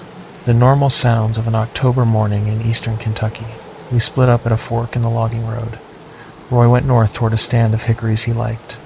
I went south toward a section of white oaks where I had found fresh cuttings the week before. The plan was to hunt until about 10, then meet back at the fork for coffee and a sandwich. Simple, routine. The same thing we had done 100 times. I found a good tree, about 200 yards south of the fork, a big white oak with a clear view of the canopy in 3 directions.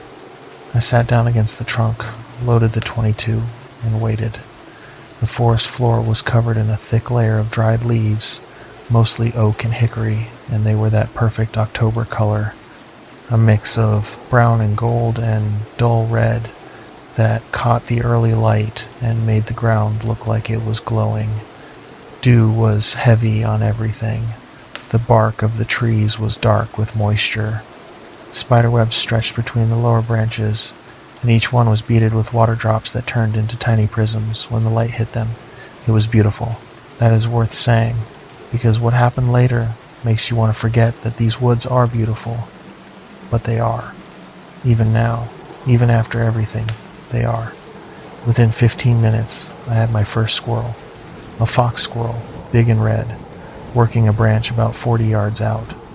I could hear him cutting through the shell of a hickory nut, that rapid gnawing sound that is unmistakable once you know it. I found him in the scope, waited for him to pause, and took a clean headshot. He dropped straight down and thumped into the leaves. I walked over, picked him up, put him in my game vest, and went back to my tree. Over the next hour, I took 2 more. A gray squirrel at about 30 yards and another fox squirrel at 25. The morning was productive. The woods were alive with movement. Blue jays screamed from the canopy. A pair of crows flew over the ridge, arguing about something. A pileated woodpecker hammered on a dead snag down in the hollow, and the sound echoed between the ridges like a drum. I ate a biscuit I had brought from the cabin and drank coffee from a thermos and listened to the forest operate the way it does on a perfect October morning when everything is functioning and nothing is wrong. Around 8:30, something changed. The squirrels stopped moving, not gradually, the way they slow down as the morning warms up all at once. 1 minute the canopy was alive with movement and chatter, and the next minute it was silent. I have seen this happen before. A hawk moves through, and every squirrel in the area freezes. A bobcat passes below, and the woods hold their breath until it is gone. Predator response. Normal, but it did not stop. 5 minutes went by, 10 minutes, 15. The canopy was dead. No squirrels, no birds. No sound at all, except the faint whisper of air moving through the leaves. I have sat in quiet woods before, but this was different. This was not the absence of sound. This was suppression. Something was keeping the woods quiet.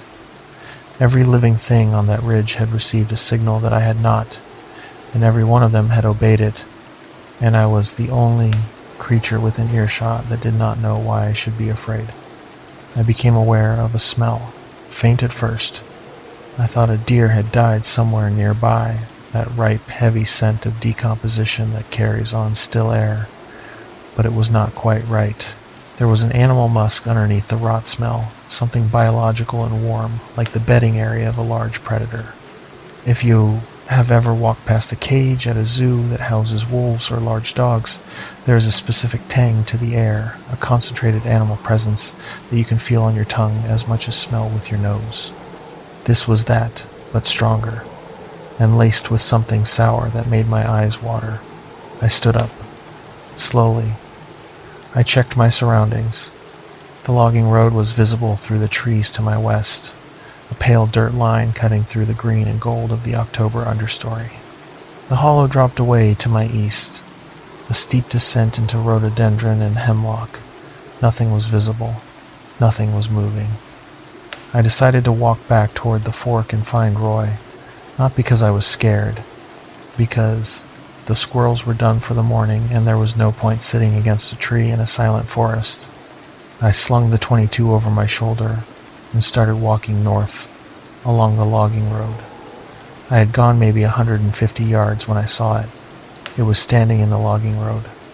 About 80 yards ahead of me, right in the center of the road, where the old tire ruts made shallow channels in the dirt.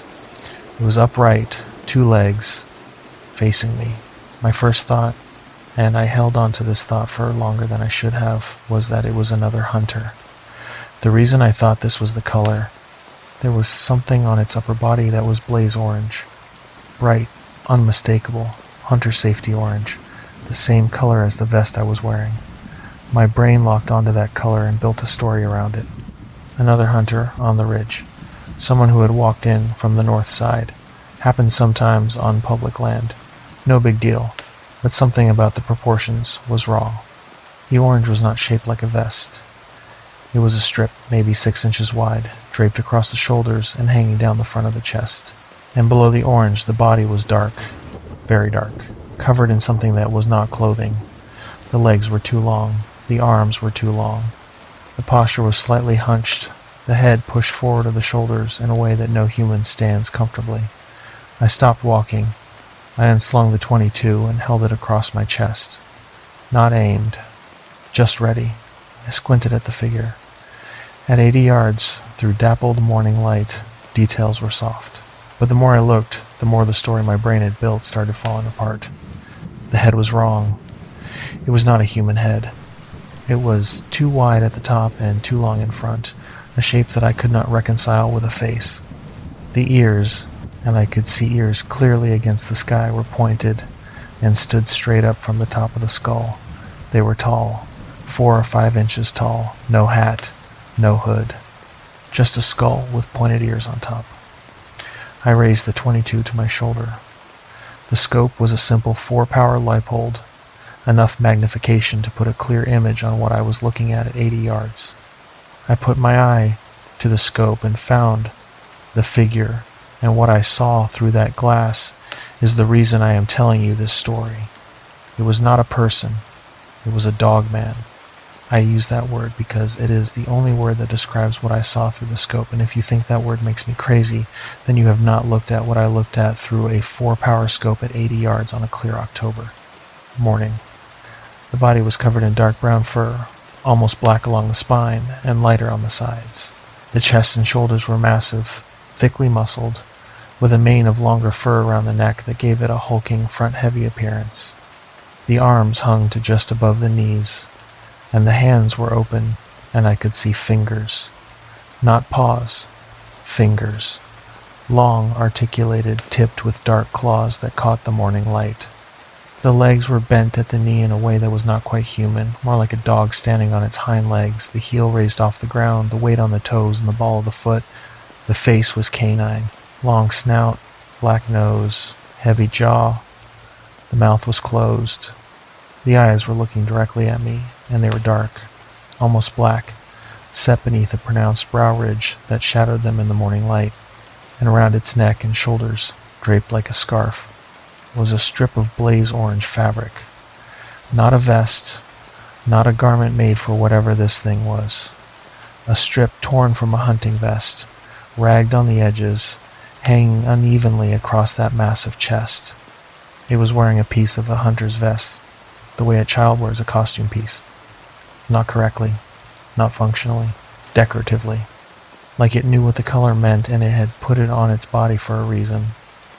That is the detail that broke something in me. Not the size, not the fur, not the impossible shape, the blaze orange. Because wearing blaze orange means you understand that other things are looking for that color. It means you understand the concept of camouflage, of blending in, of appearing to be something you are not. An animal does not do that. A predator does not wear the markings of its prey to get closer to its prey, because a predator does not need to. It can outrun you. It can overpower you.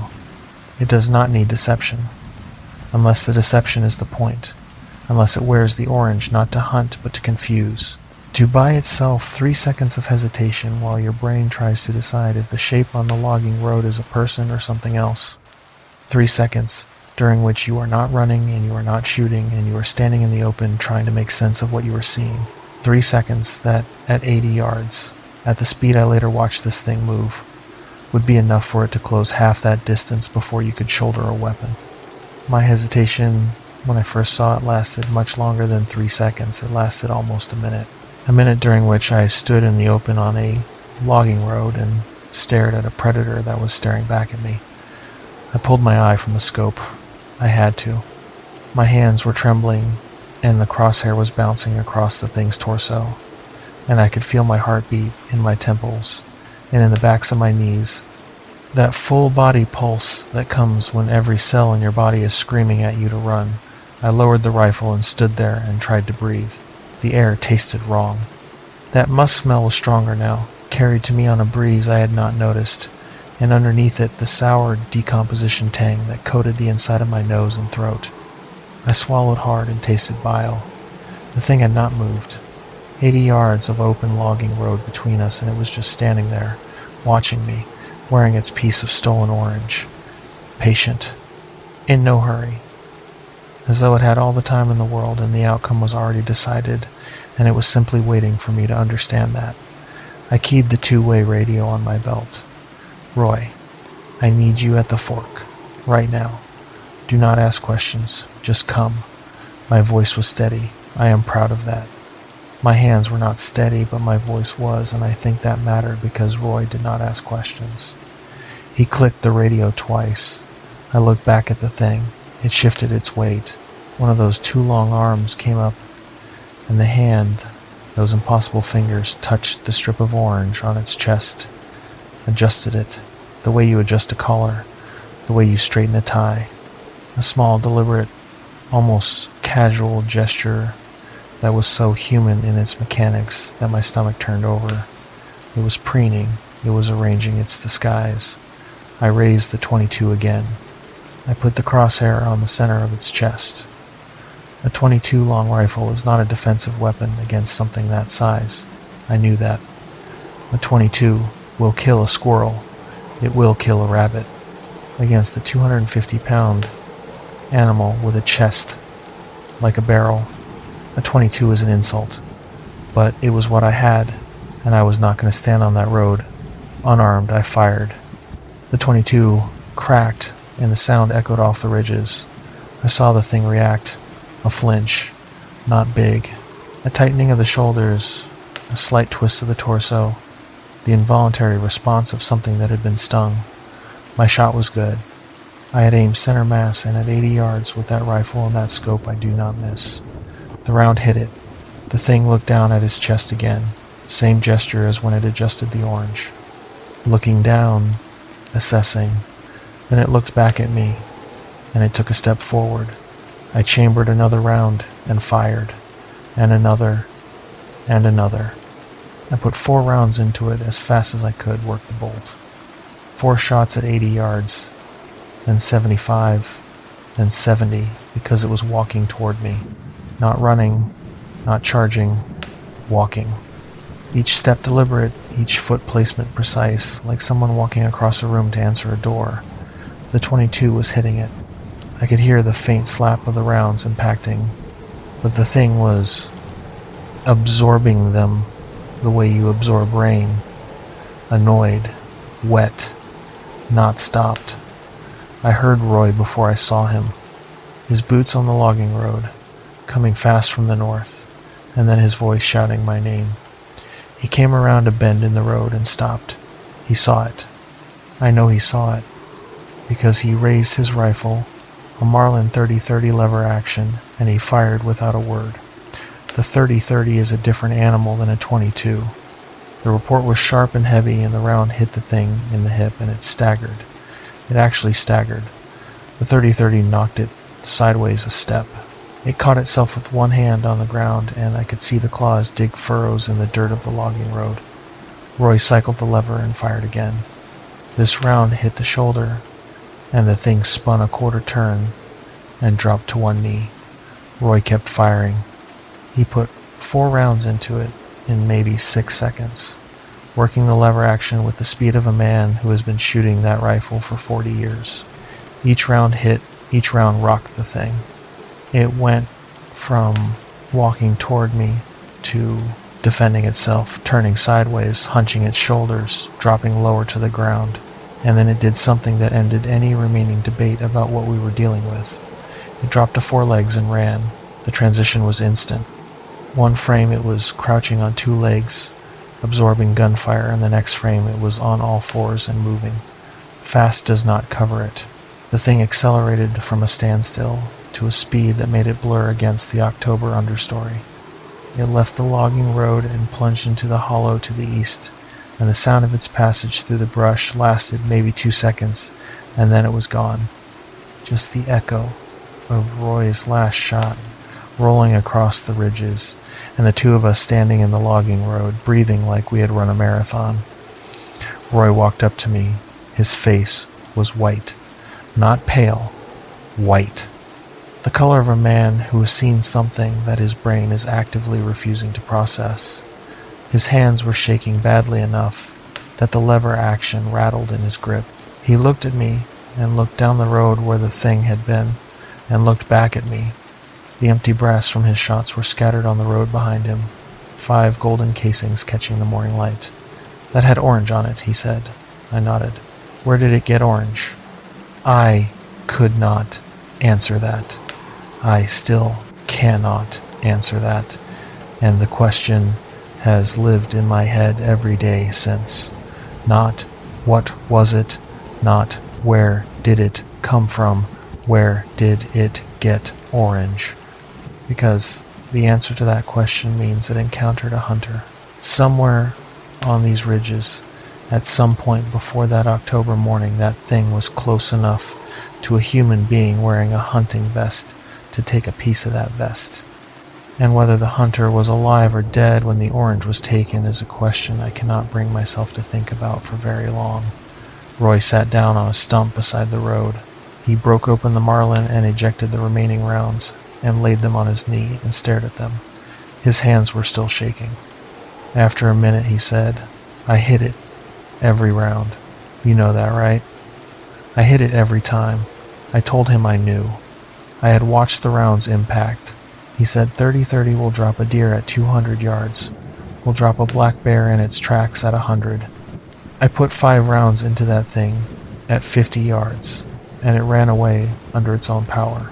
He paused. Ran fast. Real fast. We sat on that logging road for about 10 minutes without speaking. The woods started coming back to life around us. A squirrel chattered from a hickory on the north side of the road. A chickadee called. The silence that had held the ridge for the past 45 minutes released, slowly, like pressure bleeding from a valve. Whatever had been suppressing the forest noise was gone. The woods knew it. The birds knew it. The squirrels knew it. And Roy and I sat there with our empty rifles and our shaking hands and knew it too. We walked to where the thing had been standing when I first saw it. The logging road surface was hard packed clay and gravel, not ideal for tracks, but we found impressions. The same canine prints I would later learn other people have described. 5 inches wide, deep claw marks, and in the spot where Roy's rounds had knocked it to one knee, there was a dark stain on the ground. Not red, not the bright crimson of mammalian blood, dark, almost brown, thick enough to sit on the surface of the clay without soaking in. Roy touched it with his finger and rubbed it between his thumb and forefinger, and he said it felt like oil, heavy, viscous. Wrong. We also found the orange. The strip of blaze orange fabric was lying in the dirt about 10 yards from where the thing had entered the brush.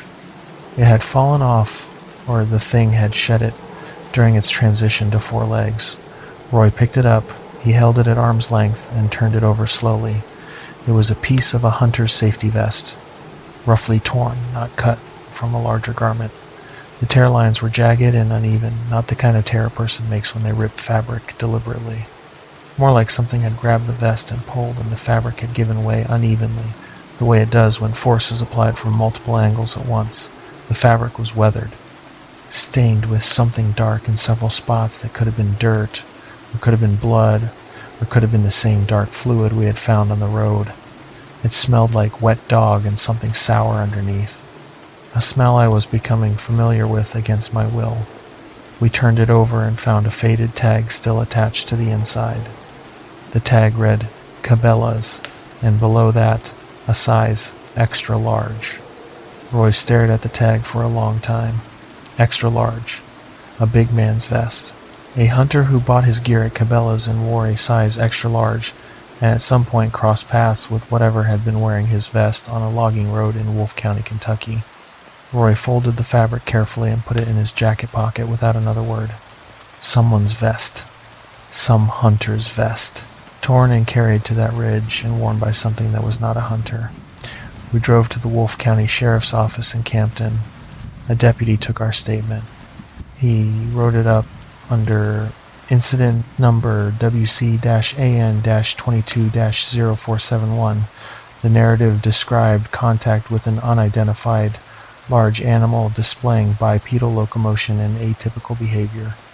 Under evidence, he listed the strip of blaze orange fabric, which he sealed in a plastic bag.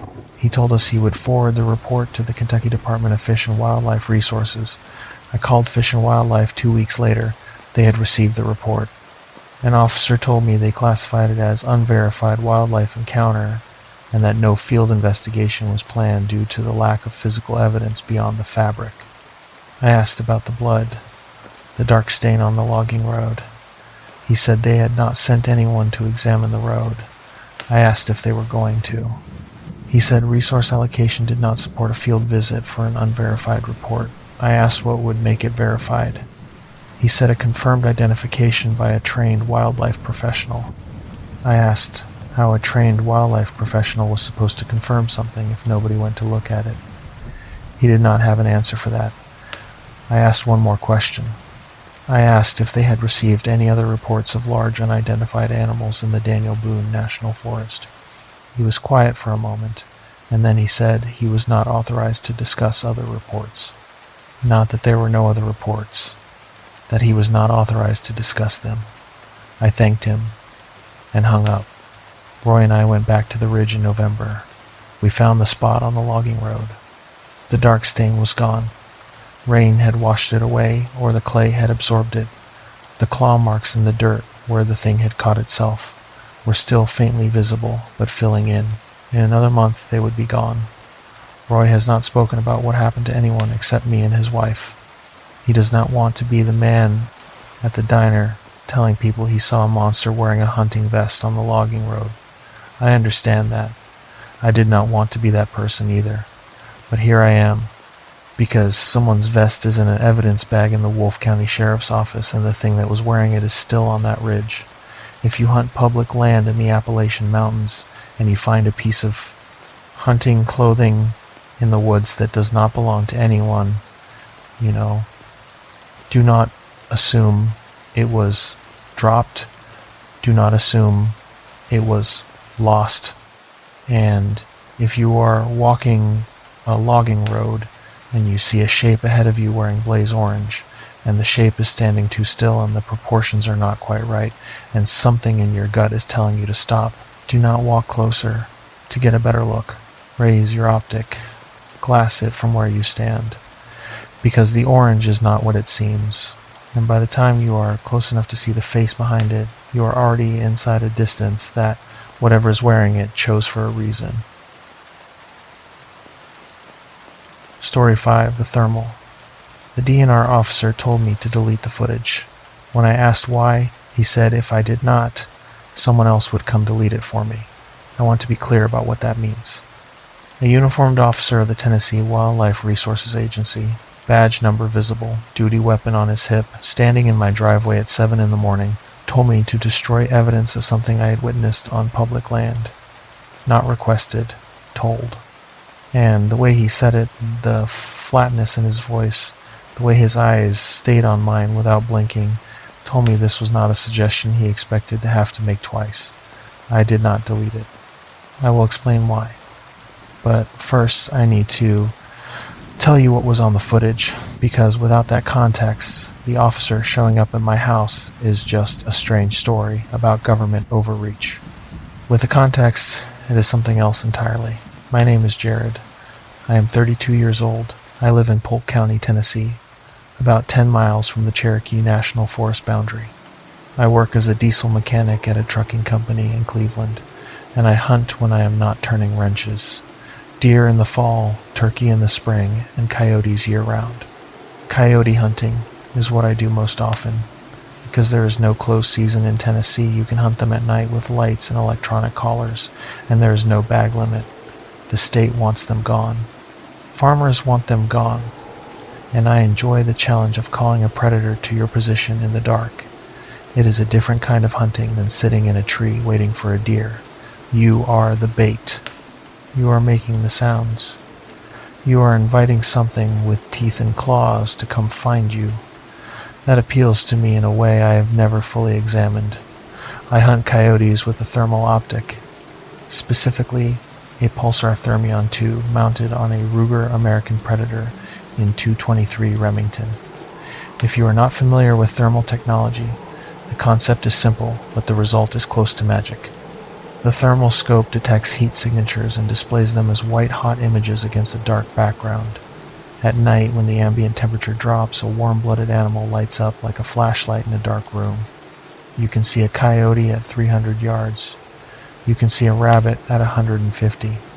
You can see the heat trail where a deer walked through grass 10 minutes ago. It is, without exaggeration, the closest thing to a superpower that consumer technology has produced. When you look through a thermal optic at night, you see the world the way a predator sees it. Everything warm is visible, everything cold is not. And you realize very quickly that the dark woods you thought were empty are full of things moving and breathing and watching.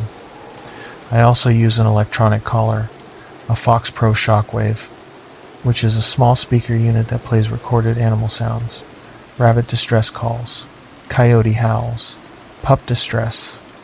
You place the collar 40 to 60 yards downwind of your position, hiding cover and wait. The coyotes hear the sound, come to investigate, and you shoot them when they appear in the thermal. Clean. Efficient. Predator management. January of 2024. The 7th. A Saturday night. Temperature was 19 degrees. Clear sky. No moon, which is ideal for thermal hunting because moonlight warms surfaces and creates background clutter in the optic. A dark, cold, moonless night in the Cherokee National Forest is about as close to perfect thermal hunting conditions as you can get. The kind of night where the air is so cold it hurts your lungs, and your breath crystallizes on your collar, and the silence is total, absolute. The kind of silence that makes you aware of your own pulse as the loudest sound in your environment. My buddy Landon came with me. Landon is 35, a plumber, and he has been my coyote hunting partner for 4 years. He runs the Spotlight, a Streamlight Waypoint 400, which he uses to verify targets after I pick them up on thermal. The protocol is simple. I find the animal on thermal. I tell Landon the direction and distance. He hits it with the Spotlight. I confirm it is a coyote and not a dog or a fox or a deer. Then I take the shot. The Spotlight is critical because thermal does not show detail. It shows shape and heat. A coyote and a neighbor's German Shepherd look identical on thermal. You have to verify with white light before you pull the trigger. We set up on a ridge above a clearing on the edge of the National Forest, about 2 miles south of Parksville Lake. The clearing was an old hay field that had been cut in the fall, and the stubble was short, which gave us a clean field of fire for about 200 yards in every direction. Behind us was the forest, a wall of hardwood and pine that climbed the ridge toward the Appalachian Trail corridor. We had hunted this spot 3 times that season and called in coyotes each time. Good location. Active population. I placed the Fox Pro about 50 yards out into the clearing, aimed south toward a drainage where I knew coyotes traveled.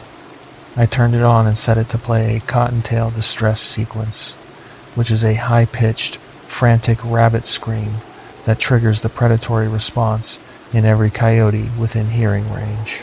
Then I walked back to our position on the ridge, settled behind the Ruger, and scanned the field through the thermion. Landon sat next to me with the spotlight and a Remington 870 12 gauge loaded with buckshot, which he carried as a close-range backup. We wore headlamps with red filters so we could see each other without killing our night vision. We spoke in whispers. We waited. The first 20 minutes were quiet. The collar screamed its rabbit into the darkness, and nothing responded. Normal. Coyotes are cautious. They circle. They approach from downwind. They take their time. Patience is the entire game. At 9:42, I picked up a heat signature on the thermal, southwest corner of the field, about 210 yards. Small, low to the ground, moving in a trot. Classic coyote movement. I whispered to Landon, 210, southwest, single dog. He readied the spotlight. The coyote trotted into the field, stopped at about 170 yards, and lifted its nose to test the wind. I could see the puff of its breath on the thermal, a small white bloom around the muzzle. Beautiful image. Textbook setup. Landon hit it with the spotlight. The coyote froze in the beam, eyes glowing green, gray and tan fur. Coyote confirmed. I settled the crosshair on the chest and fired. The .223 cracked across the field and the coyote dropped. Clean kill. We waited 15 minutes before retrieving it. Standard practice. If there are other coyotes nearby, they will sometimes come in to investigate the shot. You stay put and scan. Nothing came. I retrieved the coyote, brought it back to our position, and set it aside. We reset the collar to a coyote pup distress sequence, which sometimes brings in dominant coyotes that investigate a juvenile in trouble. I turned it on and went back to scanning. At 10:17, I picked up another heat signature. This one was different. It was at the tree line on the south side of the field, about 240 yards out, and it was big. On thermal, size correlates directly to how much heat the body is producing. A coyote at 200 yards is a small, bright dot. A deer is a large, bright oval. A bear is a massive white blob. What I was looking at was somewhere between a deer and a bear in terms of heat output, but the shape was wrong for both. It was tall, vertical, narrow. The thermal signature was brightest at the core, the chest and head, and tapered at the top and bottom. The shape of a person standing at the tree line, I whispered to Landon. Tree line, south, 240, something big, might be a person. We both went still. If someone was walking the forest at night, we needed to know before we fired another shot. A thermal scope does not distinguish species. It shows heat, and I was looking at a heat source that could have been a hiker, a hunter, or a lost person standing at the edge of a field in the Cherokee National Forest at 10 o'clock at night in January. I watched through the thermal. The figure was stationary, not moving, just standing at the tree line, oriented toward the clearing, toward the caller, toward us. I watched for about 30 seconds, looking for any sign that it was human. A backpack, a headlamp, the heat signature of a flashlight or a phone. Nothing, just the figure, tall and bright, against the cold dark of the tree line. Then it moved, and the way it moved ended any possibility that it was human. It dropped. The tall, vertical heat signature compressed downward and forward, and the figure went from standing to a four-legged posture in a single fluid motion. No stumble, no adjustment. One frame upright, next frame quadruped. And the proportions that had been strange on two legs, the narrow torso and the disproportionately long upper limbs, suddenly made sense on four. The arms became forelegs. The body leveled out. The head dropped to shoulder height, and the heat signature began moving toward the collar. Fast. Not coyote fast. Something else. The thermal image streaked across the field like a glowing ember sliding on ice. I tracked it with the scope, and my brain was trying to calculate the speed and failing because nothing I had ever seen through a thermal moved like that. It covered 200 yards in what could not have been more than 4 or 5 seconds. That is, roughly 80 to 100 miles per hour. I know how that sounds. I am telling you what the thermal showed me. It stopped at the collar. The Fox Pro was still playing its pup distress sequence, and the thing was standing over it, back on 2 legs, looking down at the speaker. On thermal, at 50 yards, the image was sharp. I could see the outline of the body clearly. The heat radiating from the chest and shoulders was intense, brighter than anything I'd ever seen through the optic, almost white-hot on the display. This thing was running a body temperature significantly higher than any mammal I had scoped. For reference, a coyote's body temperature is about 102 degrees. A deer is about 101. Whatever I was looking at was putting off heat like something with a fever that would kill a human. The ambient air was 19 degrees, and this thing was radiating like a furnace. The head was large, wide between what appeared to be pointed ears that stood erect at the top of the skull. The snout was elongated, a long angular profile that tapered to a point. I could see the jaw moving slightly, the mouth opening and closing, tasting the air the way a canid does when it encounters something unfamiliar. The arms, which had served as forelegs moments ago, hung at its sides, and the hands were open, and I could see the individual heat signatures of each finger. Or claw. The thermal does not distinguish between fingers and claws. It just shows that there were 5 points of heat on each hand, and they were separated and articulated.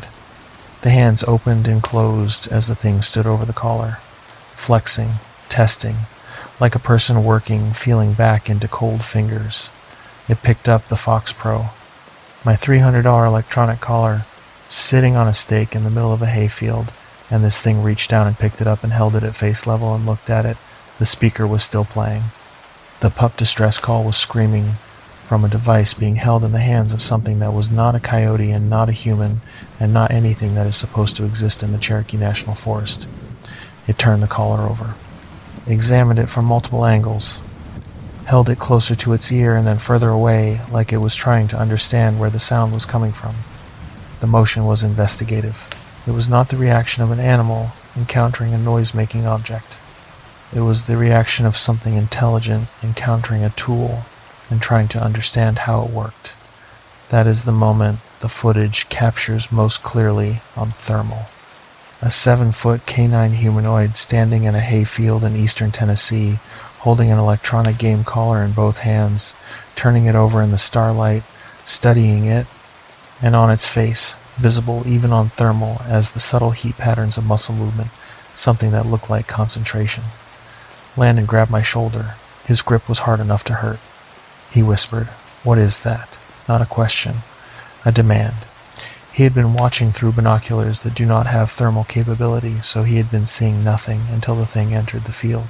But at 50 yards, even without a spotlight, on a clear night with starlight, he could see a shape. A large, upright shape holding something in front of its face. I said, "Hit it with the light." Landon raised the streamlight and pressed the button. 400 lumens of white light hit the thing square in the chest at 50 yards. I will describe what we saw in the beam because the thermal images, as clear as they were, did not prepare me for what the thing looked like in white light. It was between 7 and 8 feet tall, standing fully upright on 2 legs, covered in dark fur that was matted and coarse and glistened in the spotlight like it was wet.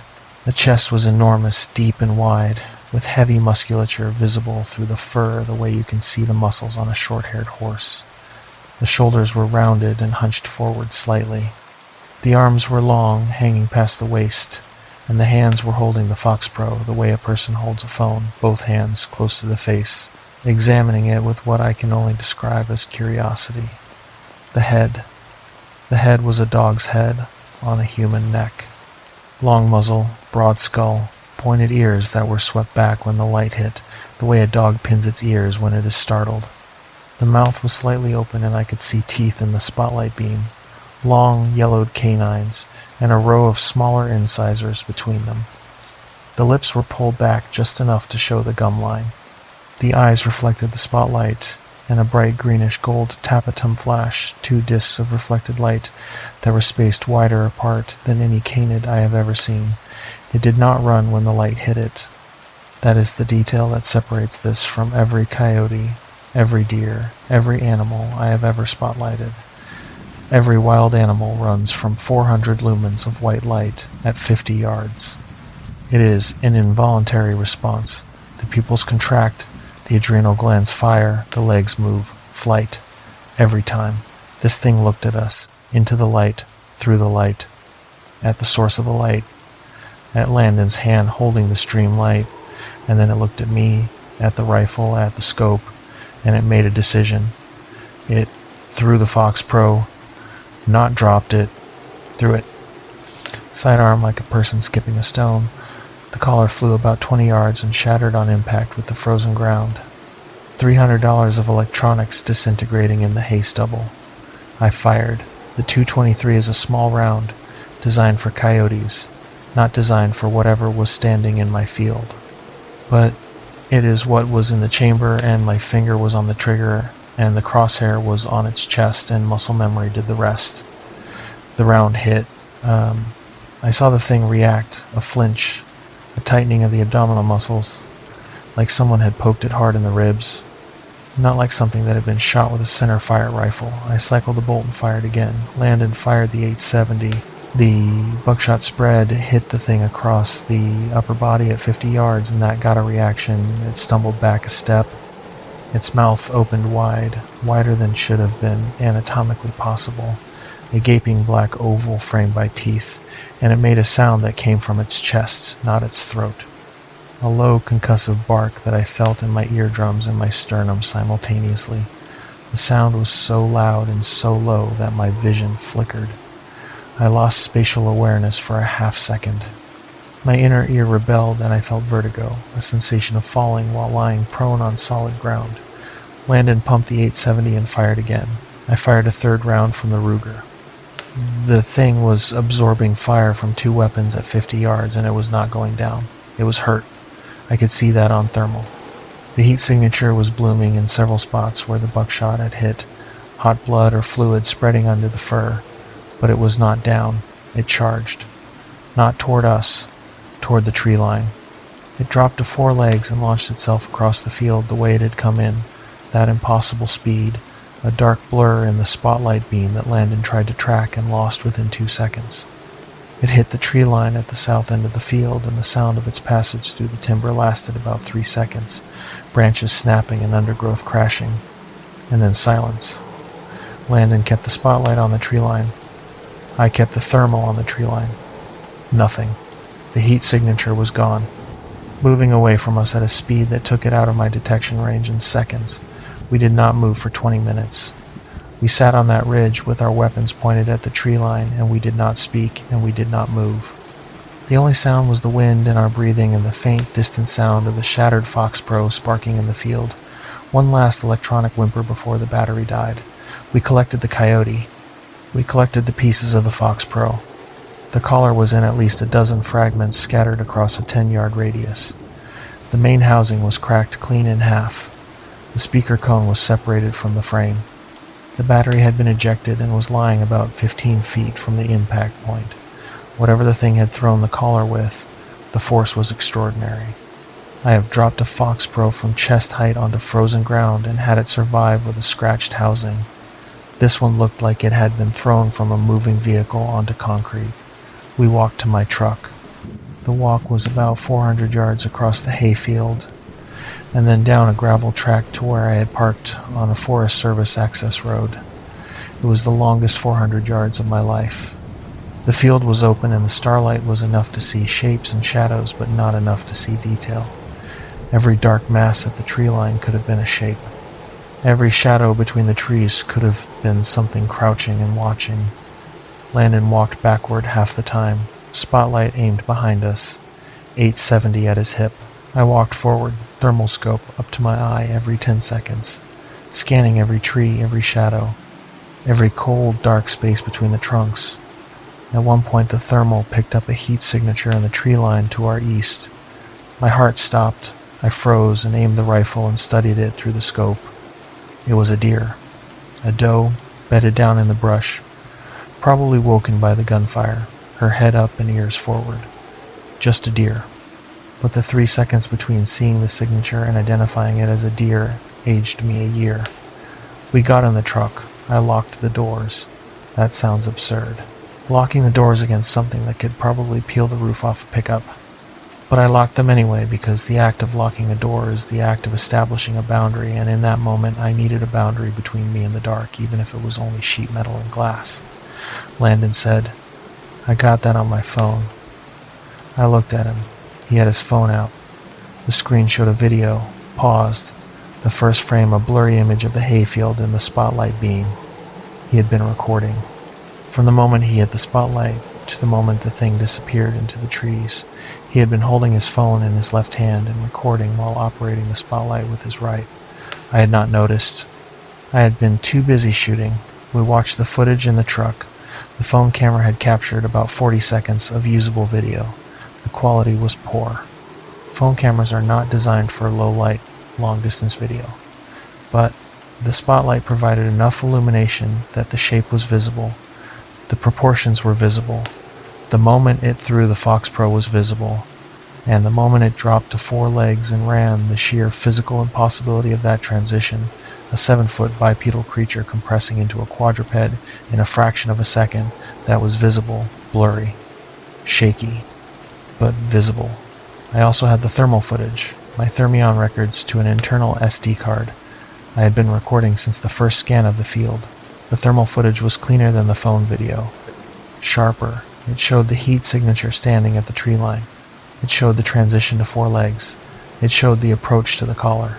It showed the thing standing over the Fox Pro, picking it up, examining it. It showed the gunfire impacts as small bright flares on the body.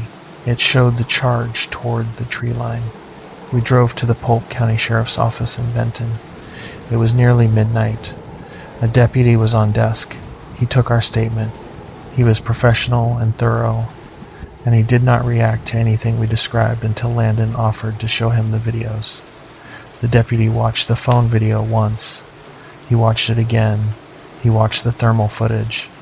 Then he excused himself and made a phone call from another room. When he came back, he said a wildlife officer would be in contact. He filed the report under number PC-WL-24-0039. Under species, he wrote unidentified. The wildlife officer did not call. The wildlife officer showed up at my house at 7 in the morning on Monday, 2 days after the incident. I had not given anyone my home address. I had given the sheriff's office my phone number and my name. The officer knew where I lived without being told. His name was Caldwell. He was TWRA, Tennessee Wildlife Resources Agency, and he drove a marked truck and wore a uniform and carried a badge. He was polite in the way that people are polite when they have something to tell you that you are not going to like. He asked about the incident. I told him what happened. He asked about the footage. I confirmed I had it. He asked to see it. I showed him the thermal recording on my laptop. He watched it without expression. When it finished, he closed the laptop screen gently, the way you close a book you do not want to discuss. And he looked at me, and he said, "Mr. Jared, I am going to ask you to delete that footage, both the thermal and your friend's phone video. I am going to ask you to delete your copies and any backups you have made." I asked him why. He said, "Because if you do not, someone else will come delete it for you. And I would rather you handle it than them." I asked him who them was. He did not answer. He said the TWRA was aware of anomalous wildlife activity in the Cherokee National Forest, and that the matter was being handled.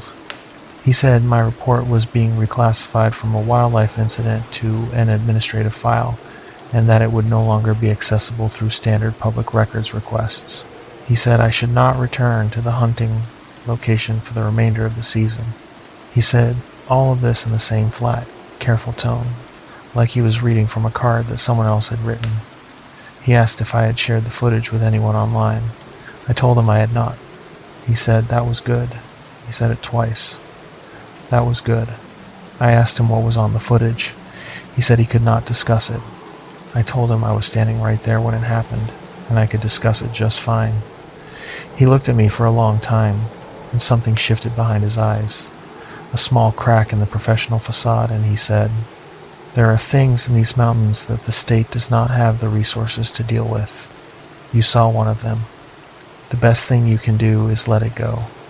He left. He did not confiscate the footage. He asked me to delete it. I did not. I made copies, 4 copies, 2 on external drives, 1 uploaded to an encrypted cloud server, 1 on a USB drive that I gave to Landon with instructions to keep it somewhere safe. The footage exists. The thermal recording is time-stamped and GPS tagged. The phone video is date-stamped. The incident report exists under the number I gave you, although I have been told it has been reclassified and is no longer searchable. I went back to the field in March, daylight, armed. I found the spot where the Fox Pro had shattered. Plastic fragments were still in the stubble. I found the spot where the thing had been standing when Landon hit it with the spotlight. The ground was soft from spring thaw, and there were no tracks. Months of weather had erased them. But the hay stubble in a rough circle, about 3 feet across, was flattened and discolored, pressed into the soil by something heavy that had stood in one place for several minutes. I found one more thing. In the tree line at the south end of the field, about 10 yards into the timber, I found a tree. A tulip poplar about 8 inches in diameter. The bark had been stripped from shoulder height to about 9 feet up. Not rubbed, stripped. Long vertical gouges, 4 parallel lines, deep enough to expose the white wood underneath. The edges of the gouges were dark, with a residue that was not sap. I touched it. It was oily, thick. It smelled like copper and something biological that I could not place. I took photographs. I took measurements. I scraped a sample of the residue into a plastic bag. I have not shared them publicly, but they exist in the same place as the footage exists, copied and backed up and waiting for the day when someone with authority decides to tell the truth about what lives in these mountains. And if that day never comes, the footage will outlast me. That is the point of making copies. Not for fame, not for proof, for the record. Because what I saw in that field deserves to exist somewhere outside my own head. If you hunt predators at night with a thermal optic and an electronic collar, and your collar pulls in something that does not register as the right size or the right shape, turn the collar off. Do not spotlight it. Do not approach it. Do not convince yourself it is a bear standing on its hind legs, or a person in a ghillie suit, or any of the other explanations your brain will offer you. Turn the collar off, break down your position, and leave. Because the collar works on a simple principle. It mimics prey in distress. It says, something is dying here, come eat it. And if what answers that call is not a coyote, if what answers is taller and faster and smarter than anything on your list of known predators, then you have just invited something to your exact location that you are not equipped to handle. Turn it off. Get out. And the next time someone with a badge tells you to delete what you saw, ask yourself why a state agency would send an officer to your home at 7 in the morning to make something disappear. If you enjoyed tonight's stories, and you made it all the way to the end, consider subscribing to the channel and turning on notifications so you do not miss the next upload. Drop a comment and let me know which of these 5 encounters unsettled you the most, and if you have a hunting story of your own from the Appalachian Mountains, something you saw that you have never been able to explain, I want to hear it. Leave it in the comments. You might hear it in a future video.